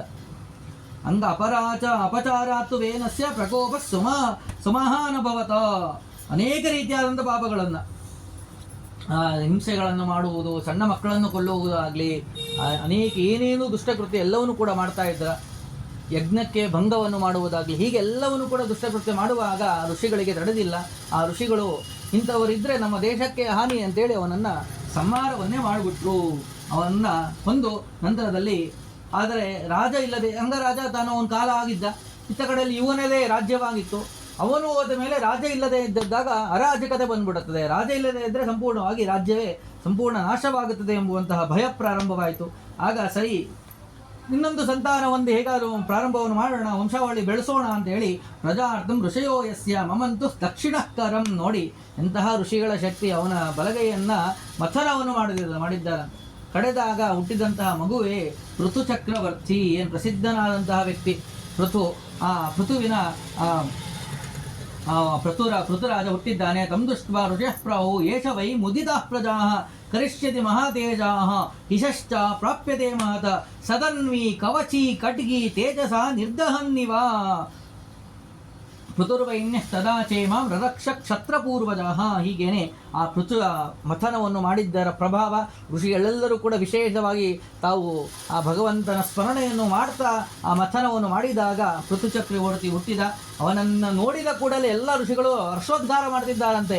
ಯಶಸ್ವಿಯಾದವನು, ಪ್ರಜೆಗಳನ್ನು ರಕ್ಷಣೆ ಮಾಡುವವನು, ಭಾಗ್ಯವಂತ, ಸಿರಿವಂತ, ಈ ರೀತಿಯಾಗಿ ಅನೇಕ ರೀತಿಯಾಗಿ ಅವನನ್ನು ಹೊಗಳೋದಕ್ಕೆ ಪ್ರಾರಂಭವನ್ನು ಮಾಡಿದ್ದಾರೆ. ಅಷ್ಟೇ ಅಲ್ಲ, ಇವನ ಮತ್ತೊಂದು ವಿಶೇಷತೆ ಅಂದರೆ, ಹೇಗೆ ಕರ್ಣನ ಚರಿತ್ರೆಯಲ್ಲಿ ನಾವು ಕೇಳ್ತೀವಿ, ಅವನು ಕವಚದಿಂದಾಗಿ ಸಹಿತವಾಗಿ ಏನೇ ಇದ್ದ ಯಾವಾಗಲೂ ಕೂಡ ಅಂತೇಳಿ, ಸೂರ್ಯನ ಪ್ರಭಾವದಿಂದಾಗಿ. ಆದರೆ ಇವನ ವಿಶೇಷತೆ ಅಂತಂದರೆ, ಹುಟ್ಟುವಾಗೇನೆ ಕವಚಗಳನ್ನು ಧಾರಣೆಯನ್ನು ಮಾಡಿಕೊಂಡು ಹುಟ್ಟಿದಂತಹ ವ್ಯಕ್ತಿ ಇವನು. ಆ ಧನಸ್ಸನ್ನ, ಕವಚವನ್ನ, ಖಡ್ಗವನ್ನ, ತೇಜಸ್ಸನ್ನು ಎಲ್ಲವನ್ನು ಕೂಡ ಧರಿಸಿಕೊಂಡೇನೆ ಹುಟ್ಟಿದಂತಹ ಮಹಾನುಭಾವ ಋತುಚಕ್ರವರ್ತಿ. ಯಾಕೆಂದರೆ ಋಷಿಗಳ ಶಕ್ತಿ, ತಪಸ್ಸಿನ ಪ್ರಭಾವ ಅಷ್ಟಿದೆ. ಅದರ ಪ್ರಭಾವದಿಂದಾಗಿ ಇವನು ಹುಟ್ಟಿದ್ದಾನೆ. ಬಹಳ ಸಂತೋಷ ಆಯಿತು ಎಲ್ಲರಿಗೂ ಕೂಡ. ಇವನಿಂದಾಗಿ ನಮ್ಮ ದೇಶ ಸುರಕ್ಷಿತವಾಗಿರುತ್ತದೆ ಎಂಬುವಂಥ ವಿಶಿಷ್ಟವಾದಂತಹ ಜ್ಞಾನ ಎಲ್ಲರಿಗೂ ಕೂಡ ಬಂತು. ಅವನಿಗೆ ರಾಜಸೂಯ ಯಾಗವನ್ನು, ಇವನು ಅದೇ ರೀತಿ ರಾಜ್ಯವನ್ನು ಆಳುವುದಕ್ಕೆ ಪ್ರಾರಂಭವನ್ನು ಮಾಡಿದ್ದಾನೆ. ಪೃಥು ಚಕ್ರವರ್ತಿ ರಾಜಸೂಯ ಯಾಗವನ್ನು ಮಾಡಿದಂಥ ಮಹಾ ವ್ಯಕ್ತಿ, ಶ್ರೇಷ್ಠನಾದಂತಹ ಮೊದಲನೆಯ ವ್ಯಕ್ತಿ. ಹೀಗೇನೆ ರಾಜಸೂಯ ಯಾಗವನ್ನು ಮಾಡಿ ರಾಜನಾದಂತಹ ವಿಶಿಷ್ಟನಾದಂತಹ ವ್ಯಕ್ತಿ. ಹೀಗೇನೆ ಅನೇಕ ಸೂತ ಮಾಗಧರು ಎಲ್ಲರೂ ಕೂಡ ಇವರನ್ನು ಹರ್ಷೋದ್ಗಾರದಿಂದಾಗಿ ಹೊಗಳ್ತಾ ಇದ್ರು.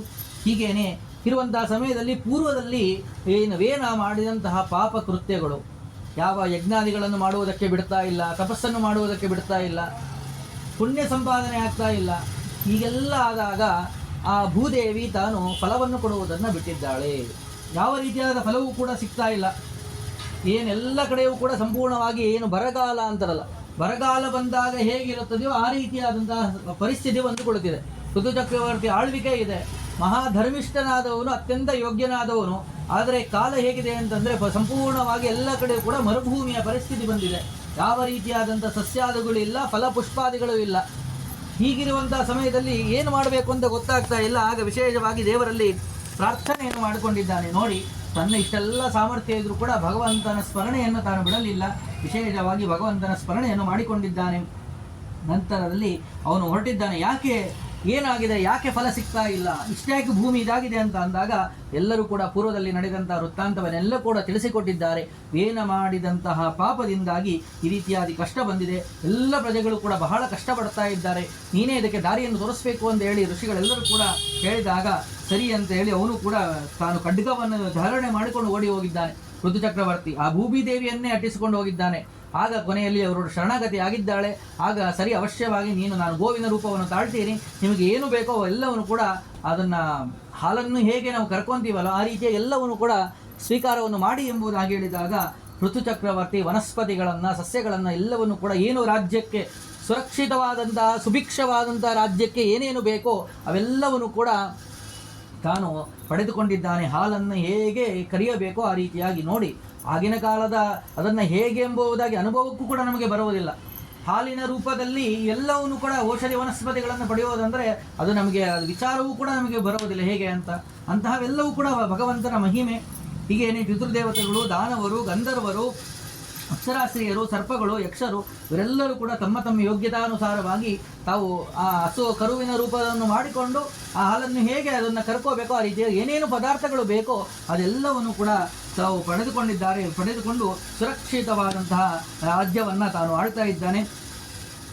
ಹೀಗೇನೆ ಬಹಳ ಚೆನ್ನಾಗಿ ರಾಜ್ಯವನ್ನು ಆಳುವಂತಹ ಸಮಯದಲ್ಲಿ ಋತುಪುತ್ರೋತು ಧರ್ಮಾಗ್ನೌ ಜಗ್ನಾರ್ಥೇಂದರ್ತಿಕೆ ಪಾಲಿತು ಶಿಖಂಡಿನಿ ಹವಿರ್ದಾನಂ ಅಂತರ್ಧಾನಾತ್ ಪ್ರಜಾ ವ್ಯಜಾಯತ ಅಂತ ಹೇಳಿ.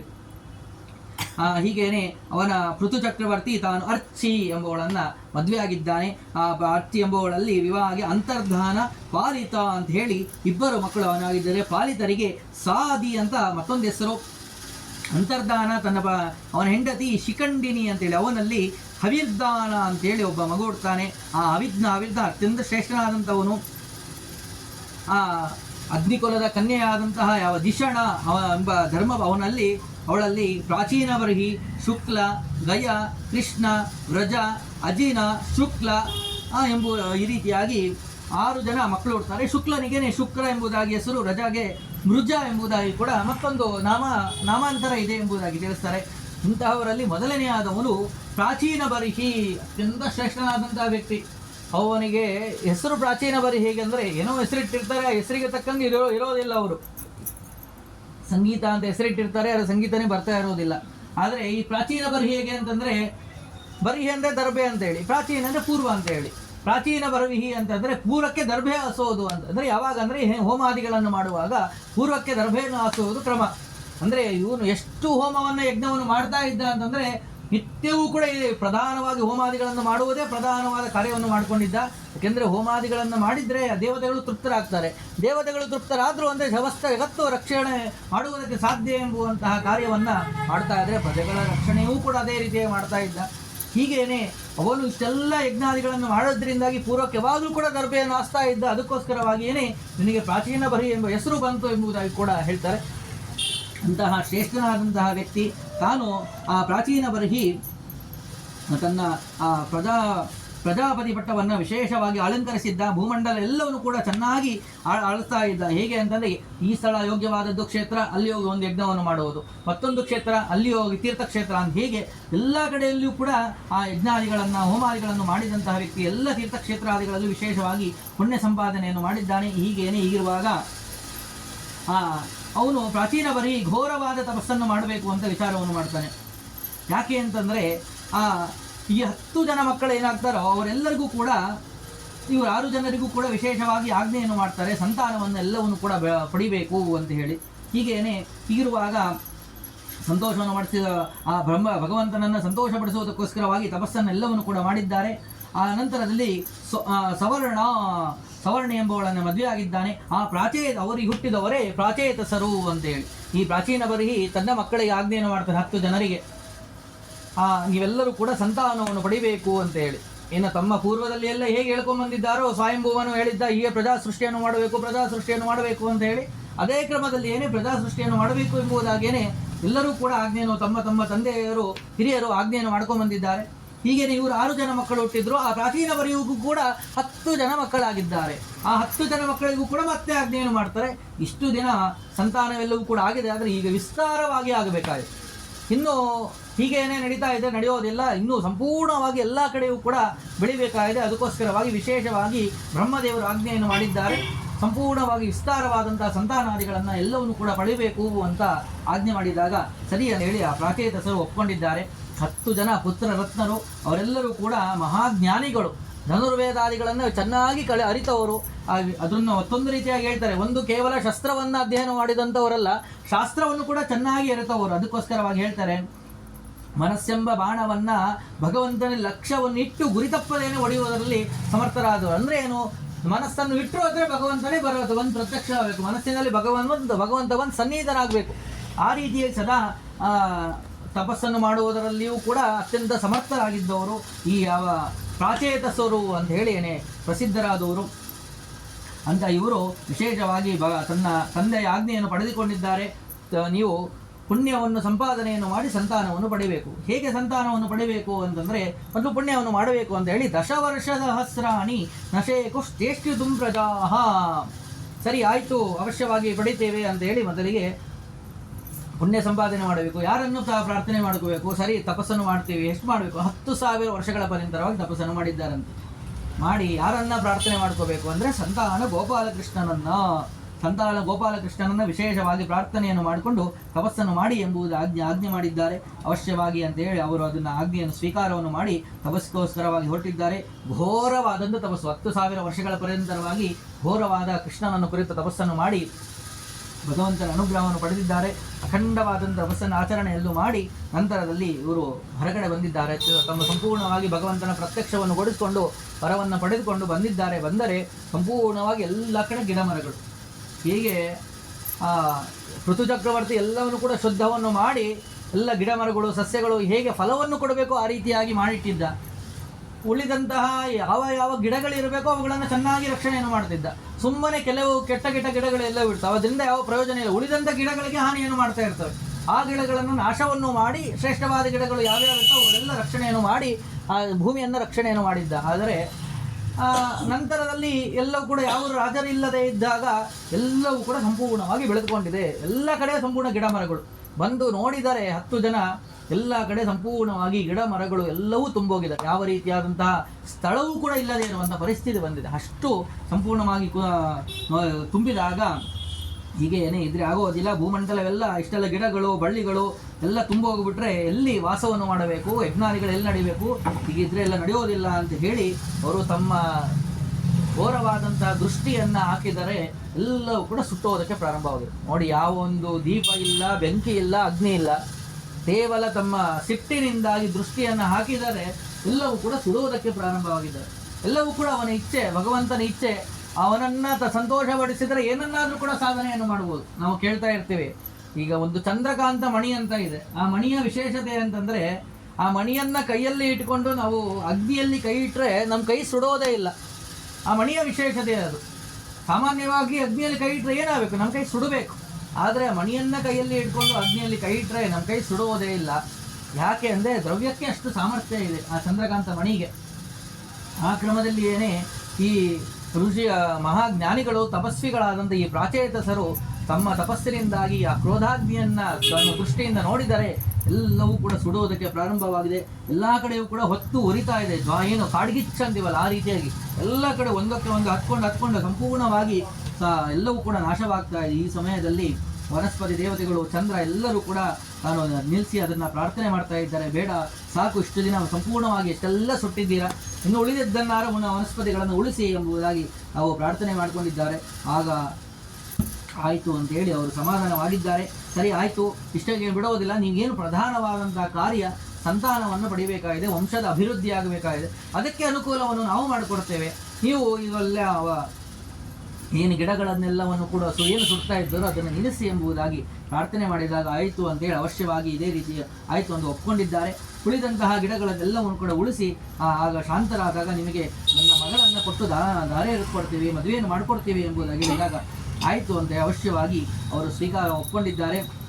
ಹೀಗೇನೆ ಯಾರು ಮಗಳನ್ನು ಅಂತಂದರೆ ಕಂಡ ಋಷಿಗಳ ಮಗಳು, ಕಂಡ ಋಷಿ ಮತ್ತು ಬ್ರಹ್ಮೋಚಿಯ ಮಗಳು, ಅವಳೇ ಮಾರಿಷಾ ಅಂತ ಹೇಳಿ ಅವಳನ್ನು ಸಾಕು ಮಗಳು ಯಾರು ಅಂತಂದರೆ ಯಾವ ಗಿಡ ಮರಗಳು ವನಸ್ಪತಿ ದೇವತೆಗಳು ಇವಳು ಸಾಕು ಮಗಳಾಗಿದ್ದವಳು, ಅವಳನ್ನೇ ಕೊಟ್ಟು ಮದುವೆಯನ್ನು ಮಾಡಿದ್ರು ಎಂಬುದಾಗಿ ಅದನ್ನು ತಿಳಿಸ್ತಾರೆ. ಮತ್ತು ಪೂರ್ವದಲ್ಲಿ ಏನೇ ಇವರು ಘೋರವಾದಂತಹ ತಾನಗ್ನಿ ರಹದ್ಘೋರಂ ಏವಮಾಸಿ ಧ್ರುಮಕ್ಷಯ ಎಲ್ಲವನ್ನು ಕೂಡ ಸಿಡುವಾಗ ಆಗ ಏನು ಮಾಡಬೇಕು ಅಂತ ಗೊತ್ತಾಗದೇನೆ ಇವರೆಲ್ಲರೂ ಕೂಡ ಪ್ರಾರ್ಥನೆ ಮಾಡಿದಾಗ ಆ ಮಾರಿಷಾಳನ್ನು ಕೊಟ್ಟು ಮದುವೆಯನ್ನು ಮಾಡಿದ್ದಾರೆ. ಆ ಪ್ರಜಾಭಿವೃದ್ಧಿಗೋಸ್ಕರವಾಗಿ ಇವರು ಕೂಡ ಪ್ರಧಾನವಾದಂತಹ ಕಾರ್ಯ ನಾವು ಬಂದಿದ್ದೇ ತಪಸ್ಸನ್ನು ಮಾಡೋಕ್ಕೆ ಹೋಗಿದ್ದೇ ಸಂತಾನವನ್ನು ಅದಿಗಳನ್ನು ಪಡೆಯುವುದಕ್ಕೋಸ್ಕರವಾಗಿ. ಸರಿ ಅವಶ್ಯವಾಗಿ ಆ ಕಾರ್ಯವನ್ನು ಮುಂದೆ ಒರೆಸೋಣ ಅಂತೇಳಿ ಅವರು ಒಪ್ಕೊಂಡಿದ್ದಾರೆ.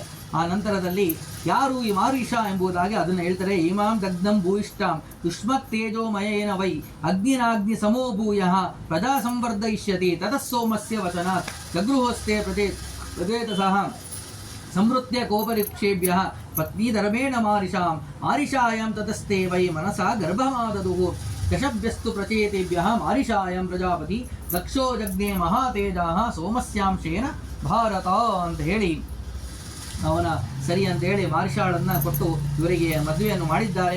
ಆಯಿತು, ಈ ಮಾರಿಷಾ ಯಾರು, ಇವಳ ವಿಶೇಷತೆ ಏನು, ಇವರಲ್ಲಿ ಹೇಗೆ ವನಸ್ಪತಿಗಳ ಜೊತೆಯಲ್ಲಿ ಹೇಗಿದ್ರು ಅಂತೆಲ್ಲ ಕೇಳಿದಾಗ ಆಗ ಅವರು ವಿಸ್ತಾರವಾಗಿ ವೃತ್ತಾಂತವನ್ನು ತಿಳಿಸ್ತಾ ಇದ್ದಾರೆ. ಭೂಮತಿ ತೀರದಲ್ಲಿ ಘೋರವಾದ ತಪಸ್ಸನ್ನು ಯಾವ ಕಂಡು ಋಷಿಗಳು ಮಾಡ್ತಾ ಇರ್ತಾರೆ, ಮಾಡುವಂತಹ ಸಮಯಕ್ಕೆ ಅಲ್ಲಿ ಇಂದ್ರದೇವ ತಾನು ಇವರ ತಪಸ್ಸಿನ ಭಂಗವನ್ನು ಮಾಡುವುದಕ್ಕೋಸ್ಕರವಾಗಿ ಬ್ರಹ್ಮಲೋಚ ಎಂಬುವಂಥ ಅಪ್ಸರಾಸರಿಯನ್ನು ಕೊಟ್ಟು ಕಳಿಸ್ತಾನೆ. ಆ ಬ್ರಹ್ಮಲೋಚಗಳನ್ನು ಕೊಟ್ಟು ಕಳಿಸಿದಾಗ ಅವಳು ವಿಶೇಷವಾಗಿ ಇವಳ ಜೊತೆ ನಂತರದಲ್ಲಿ ಇವರು ಘೋರವಾದ ತಪಸ್ಸನ್ನು ಮಾಡಿರ್ತಾಳೆ, ತಪಸ್ಸನ್ನು ಭಂಗವನ್ನು ಮಾಡ್ತಾಳೆ. ನಂತರ ಇವರನ್ನು ವಿವಾಹವಾಗಿ ಭೋಗವನ್ನು ಮಾಡುವುದಕ್ಕೆ ಪ್ರಾರಂಭವನ್ನು ಮಾಡ್ತಾರೆ. ಎಷ್ಟು ವರ್ಷ ಅಂದರೆ 907 ವರ್ಷ 6 ತಿಂಗಳು 3 ದಿನಗಳ ಪರ್ಯಂತರವಾಗಿ ಇಬ್ಬರು ಕೂಡ ಭೋಗಾದಿಗಳನ್ನು ಮಾಡ್ತಾರೆ. ಸಂಪೂರ್ಣವಾಗಿ ಅದರಲ್ಲೇ ನಿರತರಾಗ್ಬಿಟ್ಟಿರ್ತಾರೆ. ನಂತರದಲ್ಲಿ ಎಚ್ಚರಗೊಂಡು ಅವರಿಗೆ ಯಾವುದು ಹಗಲು ರಾತ್ರಿ ಎಂಬುವಂಥ ಅರಿವೇ ಇಲ್ಲದಂತಾಗಿರುತ್ತದೆ. ಯಾಕೆಂದರೆ ಇಂದ್ರ ಮಹಾಶಕ್ತಿಯುಕ್ತನಾದಂಥ ವ್ಯಕ್ತಿ, ಅವನು ಸಂಪೂರ್ಣವಾಗಿ ಯಾವ ಅಪ್ಸರಾಶ್ರಯಿಂದಾಗಿ ಅವನನ್ನು ಮೋಹಗೊಳಿಸ್ಬಿಟ್ಟಿದ್ರು. ಋಷಿಗಳಿಗೆ ನೋಡಿ ಆ ಕಾಮದ ಪರಿಸ್ಥಿತಿ ಹೇಗಿದೆ, ಕಾಮ ಮನುಷ್ಯನಿಗೆ ಆವರಿಸ್ತು ಅಂತಂದರೆ ಯಾವುದೂ ಕೂಡ ಗೊತ್ತಾಗುವುದಿಲ್ಲ, ಯಾವುದು ಹಗಲು ಯಾವುದು ರಾತ್ರಿಯೂ ಕೂಡ ಗೊತ್ತಾಗುವುದಿಲ್ಲ. ಅಂತ ಜ್ಞಾನಿಗಳಿಗೆ ಬಿಟ್ಟಿಲ್ಲ ಅಂತಲೇ ಸಾಮಾನ್ಯದ ಮನುಷ್ಯರಿಗಂತೂ ಸಾಧ್ಯವೇ ಇಲ್ಲ. ಹೀಗೇನೆ ಇವರಿಗೆ ಸ್ನಾನ ಸಂಧ್ಯಾ ವಂದನೆ ಜಪ ತಪ ಯಾವುದೂ ಕೂಡ ಅರಿವೇ ಇಲ್ಲದೇನೆ ಸಂಪೂರ್ಣವಾಗಿ ಭೋಗದಲ್ಲಿ ನಿರತರಾಗಿ ಹೋಗಿದ್ದಾರೆ. ಹೀಗೆಲ್ಲ ಆದಾಗ ನಂತರದಲ್ಲಿ ಒಮ್ಮೆ ಎಚ್ಚರವಾಗಿದೆ ಅವರಿಗೆ. ನಾನು ಸಂಧ್ಯಾ ವಂದನೆಗೆ ಹೋಗಬೇಕು ಅಂತ ಹೊರಟಾಗ ಎಲ್ಲಿ ಹೊರಟಿದ್ದೀರಾ ಅಂತ ತಾನು ಕೇಳ್ತಾಳೆ. ಅಪ್ಸರಾಸ್ತ್ರಿ ಕೇಳಿದಾಗ ಸಂಧ್ಯಾ ವಂದನೆ ಮಾಡುವುದಕ್ಕೆ ಸಂಧ್ಯಾಕಾಲವಾಗ್ತದೆ ಅಂತೇಳಿ. ಏನು ಇವತ್ತು ವಿಶೇಷ ಅಂತ ಕೇಳ್ತಾರೆ. ಯಾಕೆ ಅಂತ, ನಿತ್ಯವೂ ಮಾಡ್ತೀನಲ್ಲ. ಅವರಿಗೆ ಅರಿವೇ ಇಲ್ಲ, ದಿನಗಳ ಅರಿವೇ ಇಲ್ಲ. ಇಷ್ಟೆಲ್ಲ ಹೇಳ್ತಾಳೆ. ಇಷ್ಟೆಲ್ಲ 907 ವರ್ಷ 6 ತಿಂಗಳು ದಾಟೋಗಿದೆ, ಇಷ್ಟು ದಿನಗಳ ಪರ್ಯಂತರವಾಗಿ ನನ್ನ ಜೊತೆ ಭೋಗವನ್ನೇ ಮಾಡ್ತಾ ಇದ್ರಿ ನೀವು ಅಂತ ಹೇಳಿದಾಗ ಅವರಿಗೆ ಬಹಳ ದುಃಖವಾಗಿ ಹೋಗಿದೆ. ಏನು ನಾನು ತಪಸ್ಸನ್ನು ಮಾಡ್ತಾ ಇದ್ದೆ, ಎಂತಹ ಪರಿಸ್ಥಿತಿ ಬಂತು ಅಂತ ಹೇಳಿ ಬಹಳ ದುಃಖಗೊಂಡಿದ್ದಾರೆ. ನನ್ನ ತಪಸ್ಸನ್ನೆಲ್ಲವನ್ನು ಕೂಡ ಹಾಳು ಮಾಡಿದ್ದೀರಾ ಅಂತೇಳಿ ಅವರನ್ನು ನಾಶ ಮಾಡುವುದಕ್ಕೆ ಹೋದಾಗ ಅವಳು ಗರ್ಭವತಿಯಾಗಿರ್ತಾಳೆ. ಅಂಥ ಸಂದರ್ಭದಲ್ಲಿ ಅವಳನ್ನು ಬಿಟ್ಟು ಹೋಗ್ತಾರೆ. ಹೋಗುವಂತಹ ಸಮಯದಲ್ಲಿ ಹೊರಡು ನೀನು ತೊಲಗು ಅಂತ ಹೇಳಿ ಅವ್ರನ್ನ ಕೊಟ್ಟು ಕಳಿಸಿದ್ದಾಳೆ. ಹೀಗೇನೆ ಅವಳು ತನ್ನ ವೀರ್ಯವನ್ನು ತನ್ನ ಏನು ದೇಹದಲ್ಲಿ ಗರ್ಭವತಿ ಆಗಿದ್ದಳು ಅದನ್ನು ಬಿಟ್ಟ ನಂತರದಲ್ಲಿ ಆ ಹುಟ್ಟಿದಂತಹ ಮಗುವೆ ಅದನ್ನು ಯಾರು ರಕ್ಷಣೆ ಮಾಡಬೇಕು ಅಂದರೆ ಚಂದ್ರ ತಾನು ಆ ರಕ್ಷಣೆಯನ್ನು ಮಾಡ್ತಾನೆ. ಅದರಿಂದಾಗಿ ಆ ವನಸ್ಪತಿಗಳ ದೇವತೆಯ ಚಂದ್ರ ರಕ್ಷಣೆ ಮಾಡಿದ್ರಿಂದಾಗಿ ಆ ಸಾಕು ಮಗ ಚಂದ್ರ ಅಂತ ಆದ. ಅದಕ್ಕೋಸ್ಕರವಾಗಿ ಅವಳಿಗೆ ಮಾರಿಷಾ ಅಂತ ಹೆಸರಿಟ್ಟರು. ನಂತರದಲ್ಲಿ ಕಂಡು ಋಷಿಗಳಿಗೆ ಏನು ಮಾಡಬೇಕು ಅಂತ ಗೊತ್ತಾಗ್ತಾ ಇಲ್ಲ. ಇಷ್ಟೆಲ್ಲ ದಿನ ನಾನು ಪುಣ್ಯ ಸಂಪಾದನೆ ಮಾಡ್ತಾ ಇದ್ದೆ, ಈ ಅಪ್ಸರ ಜೊತೆ ಸ್ತ್ರೀಯ ಜೊತೆ ಸೇರಿ ನಾನು ಈ ರೀತಿಯ ಭೋಗದಲ್ಲೇ ನಿರತರಾಗ್ಬಿಟ್ಟಲ್ಲ ಅಂತ ಹೇಳಿ ಬಹಳ ದುಃಖವಾಗಿದೆ. ಆಗ ಆ ಸಂದರ್ಭದಲ್ಲಿ ಅವರು ವಿಶೇಷವಾಗಿ ತಪಸ್ಸಿಗೋಸ್ಕರವಾಗಿ ಹೊರಟಿದ್ದಾರೆ. ತಪಸ್ಸನ್ನು ಮಾಡಿ ಆ ಬ್ರಹ್ಮಪಾರ ಸ್ತೋತ್ರವನ್ನು ನಾವೇನು ನಿತ್ಯವೂ ಕೂಡ ದೇವರ ಪೂಜೆಯಲ್ಲಿ ಹೇಳ್ತೀವಿ, ಬ್ರಹ್ಮಪಾರ ಸ್ತೋತ್ರವನ್ನು ಹೇಳ್ತೀವೋ ಆ ಬ್ರಹ್ಮಪಾರ ಸ್ತೋತ್ರವನ್ನು ವಿಶೇಷವಾಗಿ ಮಾಡಿ ಅದನ್ನು ಹೇಳಿ ಸ್ತೋತ್ರವನ್ನು ಮಾಡಿ ಭಗವಂತನ ಸಂತೋಷವನ್ನು ಬಳಸಿ ಭಗವಂತನ ಪ್ರತ್ಯಕ್ಷಗೊಳಿಸಿಕೊಂಡಂತಹ ಮಹಾನುಭಾವರು ಕಂಡು ಋಷಿಗಳು ಎಂಬುದನ್ನು ತಿಳಿಸ್ಕೊಟ್ರು. ಹೀಗೆ ಮಾರಿಷಾ ಅಂತ ಹೇಳಿದರು. ಇವಳು ಎಲ್ಲವೂ ಕೂಡ ಸಾಕು ತಂದೆ ಕಂಡು ಋಷಿಗಳ ಬಗ್ಗೆ ಎಲ್ಲವನ್ನು ಕೂಡ ತಿಳಿಸಿದ್ರಿ. ಇವಳ ವಿಶೇಷತೆ, ಇವಳು ಯಾರು ಅಂತಂದರೆ ಅದರ ಬಗ್ಗೆ, ಅವಳ ಬಗ್ಗೆ ಕೂಡ ತಿಳಿಸ್ತಾ ಇದ್ದಾರೆ. ಮಾರಿಷಾ ಇವಳು ಪೂರ್ವ ಜನ್ಮದಲ್ಲಿ ರಾಜನ ಹೆಂಡತಿಯಾಗಿದ್ಲು. ಅವಳು ರಾಜನ ಹೆಂಡತಿಯಾಗಿದ್ದು, ಆದರೆ ಇವಳಿಗೆ ಕೊನೆಯಲ್ಲಿ ಮದುವೆ ಆದರೂ ಪ್ರಚೇತಸರು 10 ಜನ ಇದ್ದರು. 10 ಜನರು ಕೂಡ ಇವಳನ್ನು ಮದುವೆ ಆಗಿಬಿಟ್ರು. ಇವ್ರ ಜೊತೆಯಲ್ಲಿ 10 ಜನರು ಇದ್ದರು. 10 ಜನರನ್ನು ಕೊಟ್ಟು ಇವರನ್ನ ನೀವು ಶಾಂತರಾಗ್ರಿ, ನಾವು ಮಗಳನ್ನು ಕೊಡ್ತೀವಿ ಅಂದರು. ಆಯಿತು ಅಂತ ಒಪ್ಕೊಂಡ್ರು. 10 ಜನರು ಕೂಡ ಈ ಮಾರಿಷಾಳನ್ನು ಮದುವೆ ಆಗಿಬಿಟ್ರು. 10 ಜನರನ್ನ ಮದುವೆ ಆಗುವಂತಹ ಪರಿಸ್ಥಿತಿ ಏನಿತ್ತು ಇವಳದು ಅಂತಂದರೆ ಅದನ್ನು ಹೇಳ್ತಾ ಇದ್ದಾರೆ. ಇವಳು ಪೂರ್ವ ಜನ್ಮದಲ್ಲಿ ರಾಜನ ಮಡದಿ. ಇವಳು ತಾನು ಮದುವೆ ಆಗಿದ್ದಾಳೆ, ಯೋಗ್ಯಳಾದವಳು. ಆದರೆ ಏನೋ ಕಾಲವಶಾತ್ ಅಲ್ಪಾಯುಷ್ಯಾಗಿಯೇ ರಾಜಮರಣವನ್ನು ಹೊಂದಿಬಿಟ್ಟ. ಇವಳಿಗೆ ಸಣ್ಣ ವಯಸ್ಸಾಗಿದೆ. ಇಂತಹ ಸಂದರ್ಭ,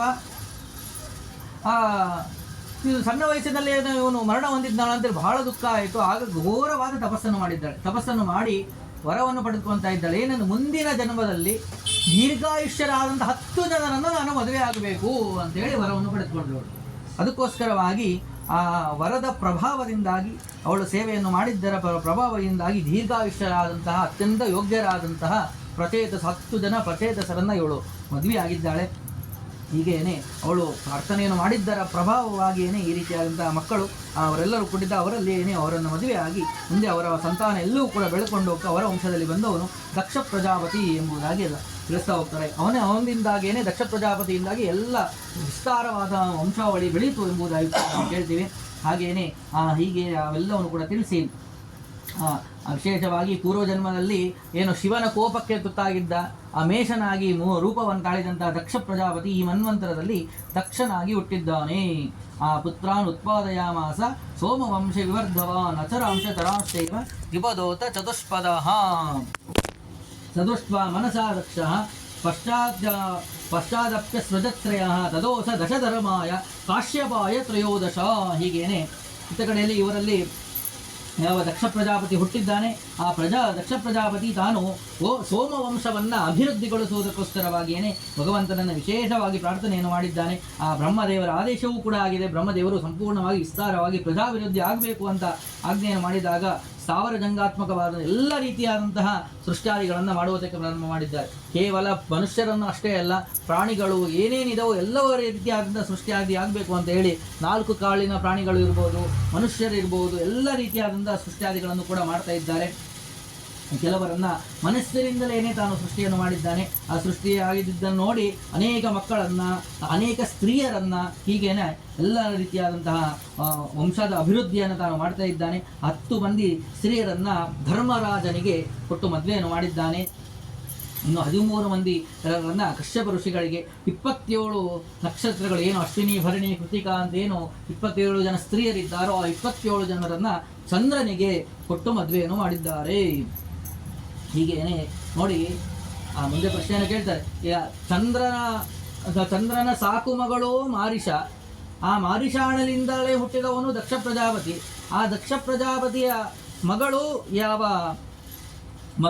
ಮಕ್ಕಳು, ಆ ಮಕ್ಕಳಲ್ಲಿ ಒಬ್ಬಳನ್ನು ಇವರೊಂದಕ್ಕೆ ಕೊಟ್ಟು ಮದುವೆ ಮಾಡಿದ್ದಾರೆ. ಚಂದ್ರನಿಗೆ ಮತ್ತೆ ಕೊಟ್ಟು ಮದುವೆ ಮಾಡ್ತಾ ಇದ್ದಾರೆ. ಹೇಗೆ ಎಂಬುದನ್ನೆಲ್ಲ ಮುಂದೆ ಪ್ರಶ್ನೆಯನ್ನು ಕೂಡ ಮಾಡಿಕೊಂಡಿದ್ದಾರೆ.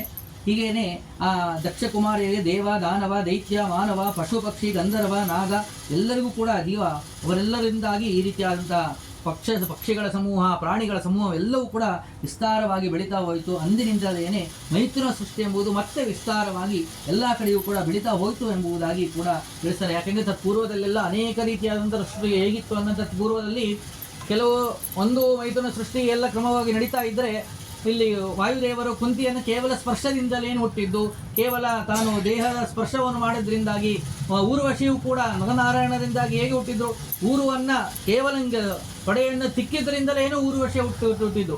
ನರನಾರಾಯಣರನ್ನ ತಪಸ್ಸಿನ ಭಂಗ ಮಾಡುವುದಕ್ಕೆ ಬರ್ತಾರೆ. ಬಂದಾಗ ಅನೇಕ ಅಪ್ಸರಾಶ್ರೀಯರೆಲ್ಲರೂ ಕೂಡ ಬರ್ತಾರೆ. ಹಾಗೆ ನಿಮ್ದೆಲ್ಲಿ ನೀವೆಲ್ಲೂ ಮೋಹಗೊಳಿಸ್ತೀರಾ ನೀವು, ನಾನೇ ನಿಮ್ಮನ್ನೆಲ್ಲ ಮೋಹಗೊಳಿಸ್ತೇನೆ ಅಂತೇಳಿ ತನ್ನ ತೊಡೆಯ ಮೇಲೆ ಹಿಂಗೆ ತಿಕ್ಕಿ ಬಿಟ್ಟರೆ ಊರ್ವಶಿ ಹುಡ್ತಾಳೆ. ಅವರನ್ನೆಲ್ಲರೂ ಕೂಡ ಸಂಪೂರ್ಣ ಸ್ತ್ರೀಯರೇನೇ ಮೋಹಗೊಂಡು ಬಿಡ್ತಾರಂತೆ. ಅಷ್ಟು ರೂಪ ಲಾವಣ್ಯ ಎಂಬುದು ಅವಳಲ್ಲಿ ಊರ್ವಶಿಯಲ್ಲಿರ್ತದೆ.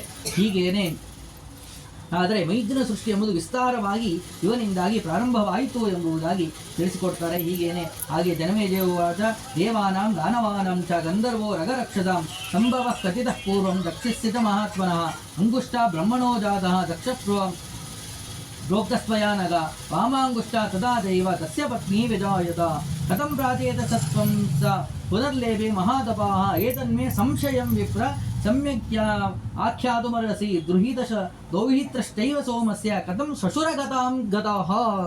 ಆಗಲಿ ಕೇಳಿಕೊಂಡಂತೆ ಹೀಗೆ ಎಲ್ಲ ಅನೇಕ ಸೃಷ್ಟ್ಯಾದಿಗಳನ್ನು ದೇವತೆಗಳ, ದಾನವರ, ಗಂಧರ್ವರ, ರಾಕ್ಷಸ ಸೃಷ್ಟಿಯನ್ನೆಲ್ಲವನ್ನೂ ಕೂಡ ತಿಳಿಸಿಕೊಟ್ರಿ. ಹೀಗೇನೆ ಚತುರ್ಮುಖ ಬ್ರಹ್ಮದೇವರ ಬಲಗೆ ಅಂಗುಷ್ಟದಿಂದಾಗಿ ದಕ್ಷ ಪ್ರಜಾಪತಿ ಮತ್ತು ಎಡ ಅಂಗುಷ್ಟದಿಂದಾಗಿ ಅವರ ಪತ್ನಿಯನ್ನ ಸೃಷ್ಟಿಯನ್ನು ಮಾಡಿದ್ರಿ. ಆದರೆ ಇಲ್ಲೊಂದು ನನಗೆ ಪ್ರಶ್ನೆ ಬರ್ತಾ ಇದೆ. ಈ ಚಂದ್ರನ ಆಗಲೇ ಹೇಳಿದಂತೆ ಆ ಚಂದ್ರನನ್ನು ಮತ್ತೆ ಹೇಗೆ ಮದುವೆ ಆದವಳು? ಚಂದ್ರನಿಂದಾಗಿಯೇನೇ ಮಾರಿಷ ಸಾಕು ಮಗಳು, ಮಾರಿಷಾಳನ ಮಗ ದಕ್ಷ, ಆ ದಕ್ಷನ ಮಗಳು ಸಾಕು ಮಗಳು.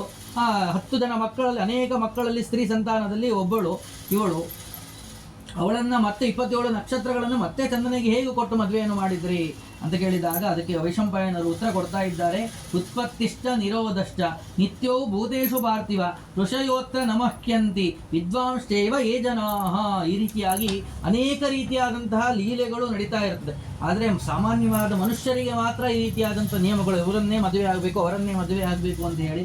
ಆದರೆ ಆ ದೇವಾನುದೇವತೆಗಳಿಗೆ ಈ ರೀತಿಯಾದಂಥ ನಿಯಮಗಳೆಲ್ಲವೂ ಕೂಡ ಇಲ್ಲ. ಯಾರು ಮೋಹಗೊಳಗಿರ್ತಾರೋ, ಅಜ್ಞರಿರ್ತಾರೋ, ಯಾರು ತಮಸ್ಸಿಗೆ ಹೋಗ್ಬೇಕಾಗಿರ್ತಾರೋ ಅವರೆಲ್ಲವೂ ಕೂಡ ಈ ರೀತಿಯಾದಂಥ ವಿಷಯಗಳನ್ನು ತಿಳಿದುಕೊಂಡು ಈ ರೀತಿಯಾಗಿ ಏನೇನೋ ಇದು ವಿರುದ್ಧವಾಗಿದೆ ಅಂತ ಹೇಳಿ ತಿಳಿದುಕೊಂಡು ತಮಸ್ಸಿಗೆ ಹೋಗೋದಕ್ಕೋಸ್ಕರವಾಗಿ, ಮೋಹಗೊಳಿಸುವುದಕ್ಕೋಸ್ಕರವಾಗಿ ಕೂಡ ಈ ರೀತಿಯಾದಂತಹ ಲೀಲೆಗಳನ್ನು ತೋರಿಸಿರ್ತಾರೆ. ಈ ಹಿಂದೆ ಎಲ್ಲ ಈ ರೀತಿ ವಯೋಜ್ಯೇಷ್ಠವಾದದ್ದು, ವಯಸ್ಸಿನಲ್ಲಿ ಕನಿಷ್ಠ, ಈ ರೀತಿಯಾದಂಥ ಯಾವ ಭೇದವೆಲ್ಲವೂ ಕೂಡ ಇರಲಿಲ್ಲ. ಆ ರೀತಿಯಾದಂಥ ಜ್ಞಾನದಲ್ಲಿ ಶ್ರೇಷ್ಠವಾಗಿರಬೇಕು. ಆ ಜ್ಞಾನ ಶ್ರೇಷ್ಠವಾಗಿದ್ದಾಗ ಮಾತ್ರ ಶ್ರೇಷ್ಠ ಅಂತೇಳಿ ಇಂದಿನ ಪೂರ್ವದಲ್ಲೆಲ್ಲ ಆ ರೀತಿಯಾಗಿ ಏನೇ ಇರ್ತಿತ್ತು. ಯಾರು ಹೇಗಿದ್ದಾನೆ, ಯಾರಿಗೆ ಕೊಟ್ಟು ಮದುವೆಯನ್ನು ಮಾಡಬೇಕು ಅಂತಂದರೆ ಅವನು ಜ್ಞಾನಿಶ್ರೇಷ್ಠನಾಗಿದ್ದಾನ, ಶ್ರೇಷ್ಠವಾದಂತಹ ಜ್ಞಾನಾದಿಗಳನ್ನು, ವೇದಾಧ್ಯಯನಾದಿಗಳನ್ನೆಲ್ಲೋ ಮಾಡಿಕೊಂಡಿದ್ದಾನ, ಎಲ್ಲವನ್ನು ಕೂಡ ತಾವು ಕೇಳ್ಕೊತಾ ಇದ್ರು. ಅವೆಲ್ಲವನ್ನು ಕೂಡ ಕೇಳಿ ನಂತರದಲ್ಲೇ ಅವರನ್ನ ಮಗಳನ್ನು ಧಾರೆ ಎರೆದು ಕೊಡ್ತಾ ಇದ್ರು. ಆದರೆ ಈಗ ಕಾಲ ಸಂಪೂರ್ಣವಾಗಿ ವ್ಯತ್ಯಾಸವಾಗಿದೆ. ಅವನು ವೇದಾಧ್ಯಯನಾದಿಗಳನ್ನೆಲ್ಲ ಮಾಡ್ತಾ ಇದ್ದಾನ, ಸರಿ ಹಾಗಾದ್ರೆ ನಾವು ಕೊಡೋದಿಲ್ಲ, ಸಂಪೂರ್ಣವಾಗಿ ಬದಲಾಗ್ಬಿಟ್ಟಿದೆ ಕಾಲ. ಆಗ ವಯೋವೃದ್ಧರಿಗೆ ಈಗೆಲ್ಲ ವಯಸ್ಸಿನ ಕಾಲ ನಿಯಮಗಳನ್ನು ಮಾತ್ರ ಪರಿಗಣನೆ ಜಾಸ್ತಿ ನಡೀತಾ ಇದೆ. ಆಗಿನ ಕಾಲದಲ್ಲಿ ವಯಸ್ಸಿನ ಬಗ್ಗೆ ಕಾಲ ನಿಯಮಗಳು ಯಾವುದೂ ಇರಲಿಲ್ಲ. ಜ್ಞಾನದಲ್ಲಿ ಯಾರು ಶ್ರೇಷ್ಠರಾಗಿದ್ದಾರೋ ಅವರಿಗೆ ಕೊಟ್ಟು ಮದುವೆಯನ್ನು ಮಾಡಬೇಕು ಎಂಬುದಾಗೆಲ್ಲ ಇದು ನಿಯಮಗಳಿತ್ತು. ಆ ನಿಯಮದ ಅನುಸಾರವಾಗಿ ಆ ಕಾಲದಲ್ಲಿ ನಡೆದಿತ್ತು. ಇವುಗಳನ್ನೇ ಯಾರು ಮೋಹಗೊಂಡಿರೋ ಅಂಧತಮಸ್ಸಿಗೆ ಹೋಗಬೇಕೋ ಅದನ್ನು ವಿರುದ್ಧವಾಗಿ ತಿಳ್ಕೊಂಡು ಅರಂತಂತಮಸ್ಸಿಗೆ ಹೋಗಲಿ ಎಂಬುದಾಗಿ ತಿಳಿಸ್ಕೊಟ್ರು. ಜೈಷ್ಟ್ಯಂ ಕಾನಿಷ್ಟ್ಯಂ ಅಪ್ಯೇಷ ಪೂರ್ವಂ ನಾಸಿ ಜನಾಧಿಪ. ಆಗಿನ ಕಾಲದಲ್ಲಿ ಈ ರೀತಿಯಾದೆಲ್ಲ ನಿಯಮಗಳೇ ಇರಲಿಲ್ಲ. ಹೀಗೆಲ್ಲವೆಲ್ಲವೂ ಕೂಡ ಬಂದಿರೋದು. ಆದ್ದರಿಂದಾಗಿ ಯಾರು ಶ್ರೇಷ್ಠ, ಯಾರು ಉದ್ದ ಅಂದರೆ ತಪ ಏವ ಗರಿಯೋ ಭೂತ್. ಅವನು ತಪಸ್ಸು ಮಾಡ್ಕೊಂಬಂದಿದ್ದಾನ, ಅವನು ಶ್ರೇಷ್ಠ, ಅವನೇ ದೊಡ್ಡವನು. ತಪಸ್ಸನ್ನು ಮಾಡಿಲ್ವಾ, ಅವನು ಶ್ರೇಷ್ಠನಾದವನೇ ಅಲ್ಲ, ಯೋಗ್ಯನೇ, ಅಧಿಕಾರವೇ ಇಲ್ಲ ಎಂಬುದಾಗಿ ಈ ರೀತಿಯಾಗಿ ಆ ತಪಸ್ಸು ಎಂಬುದು ಮಾಡಿದ್ದು ಪ್ರಧಾನವಾದಂಥ ಕಾರ್ಯ. ಅದರಿಂದಾಗಿ ಏನೇ ಅವನು ಮುಂದೆ ಪ್ರಜೆಗಳನ್ನು ಪಡೆಯುವುದಕ್ಕಾಗಲಿ, ವಂಶವನ್ನು ಬೆಳೆಸುವುದಕ್ಕೆ ಅವನು ಸಮರ್ಥನಾಗ್ತಾನೆ. ಕೇವಲ ವಯಸ್ಸಿನಲ್ಲಿ ದೊಡ್ಡವನಾಗಿದ್ದ ಅಂತಂದರೆ ಅವನು ವಂಶವನ್ನು ಬೆಳೆಸುವುದಕ್ಕೋಸ್ಕರವಾಗಿ ಆಗಲಿ, ಪ್ರಜೆಗಳನ್ನು ಬೆಳೆಸುವುದಕ್ಕೋಸ್ಕರವಾಗಿ, ತನ್ನ ಏನು ಪುಣ್ಯವನ್ನು ಸಂಪಾದನೆ ಮಾಡುವುದಕ್ಕೆ ಅವನು ಅಧಿಕಾರಿನೇ ಆಗುವುದಿಲ್ಲ. ಅದರಿಂದಾಗಿ ಇದು ಶ್ರೇಷ್ಠವಾದಂತಹ ಕಾಲದಲ್ಲಿ ಶ್ರೇಷ್ಠವಾದ ರೀತಿಯಾಗಿ ನಿಯಮಗಳು ಇತ್ತು ಎಂಬುದಾಗಿ ತಿಳಿಸಿಕೊಟ್ರು. ನಂತರದಲ್ಲಿ ಆ ಅಧ್ಯಾಯದ ಫಲಶ್ರುತಿಯನ್ನು ಹೇಳ್ತಾರೆ. ಇಮಾಂ ವಿಸೃಷ್ಟಿಂ ದಕ್ಷಸ್ಯ ಯೋ ವಿದ್ಯಾ ಸ ಚರಾಚರಂ ಪ್ರಜಾವಾನ್ ಆಪದುತ್ತೀರ್ಣ ಸ್ವರ್ಗಲೋಕೆ ಮಹೀಯತೆ. ಯಾರು ಈ ದಕ್ಷ ಪ್ರಜಾಪತಿಯ ಹುಟ್ಟು, ಅವನ ಸಂತಾನವನ್ನು ಹುಟ್ಟನ್ನು, ಅವನ ವಂಶಾವಳಿಯನ್ನು ಎಲ್ಲವನ್ನು ಕೂಡ ಯಾರು ಕೇಳ್ತಾರೋ ಅವರಿಗೆ ಸತ್ಪುತ್ರರಾಗ್ತಾರೆ. ಅನೇಕ ರೀತಿಯ ಆಪತ್ತುಗಳಿಂದಾಗಿ ಬಿಡುಗಡೆ ಹೊಂದಿ ಕೊನೆಯಲ್ಲಿ ಸ್ವರ್ಗವಲ್ಲೇ ವಾಸ ಮಾಡ್ತಾರೆ ಎಂಬುದಾಗಿ ಇದು ಹರಿವಂಶ ಕಿಲಾಭಾಗೆ ಪ್ರಾಚೀನ ಪರಿ ಪ್ರತೀತಸ ದಕ್ಷ ಪ್ರಜಾಪತಿ ಸೃಷ್ಟಿ ವಿಸ್ತಾರ ದ್ವಿತೀಯೋಧ್ಯಾಯ ಸಂಪೂರ್ಣ. ಶ್ರೀಕೃಷ್ಣಾರ್ಪಣಮಸ್ತು. ಉಳಿದಂತಹ ವಿಷಯಗಳನ್ನು ಮತ್ತೆ ನಾಳೆ ಚಿಂತನೆ ಮಾಡೋಣ. ಶ್ರೀಕೃಷ್ಣಾರ್ಪಣಮಸ್ತು.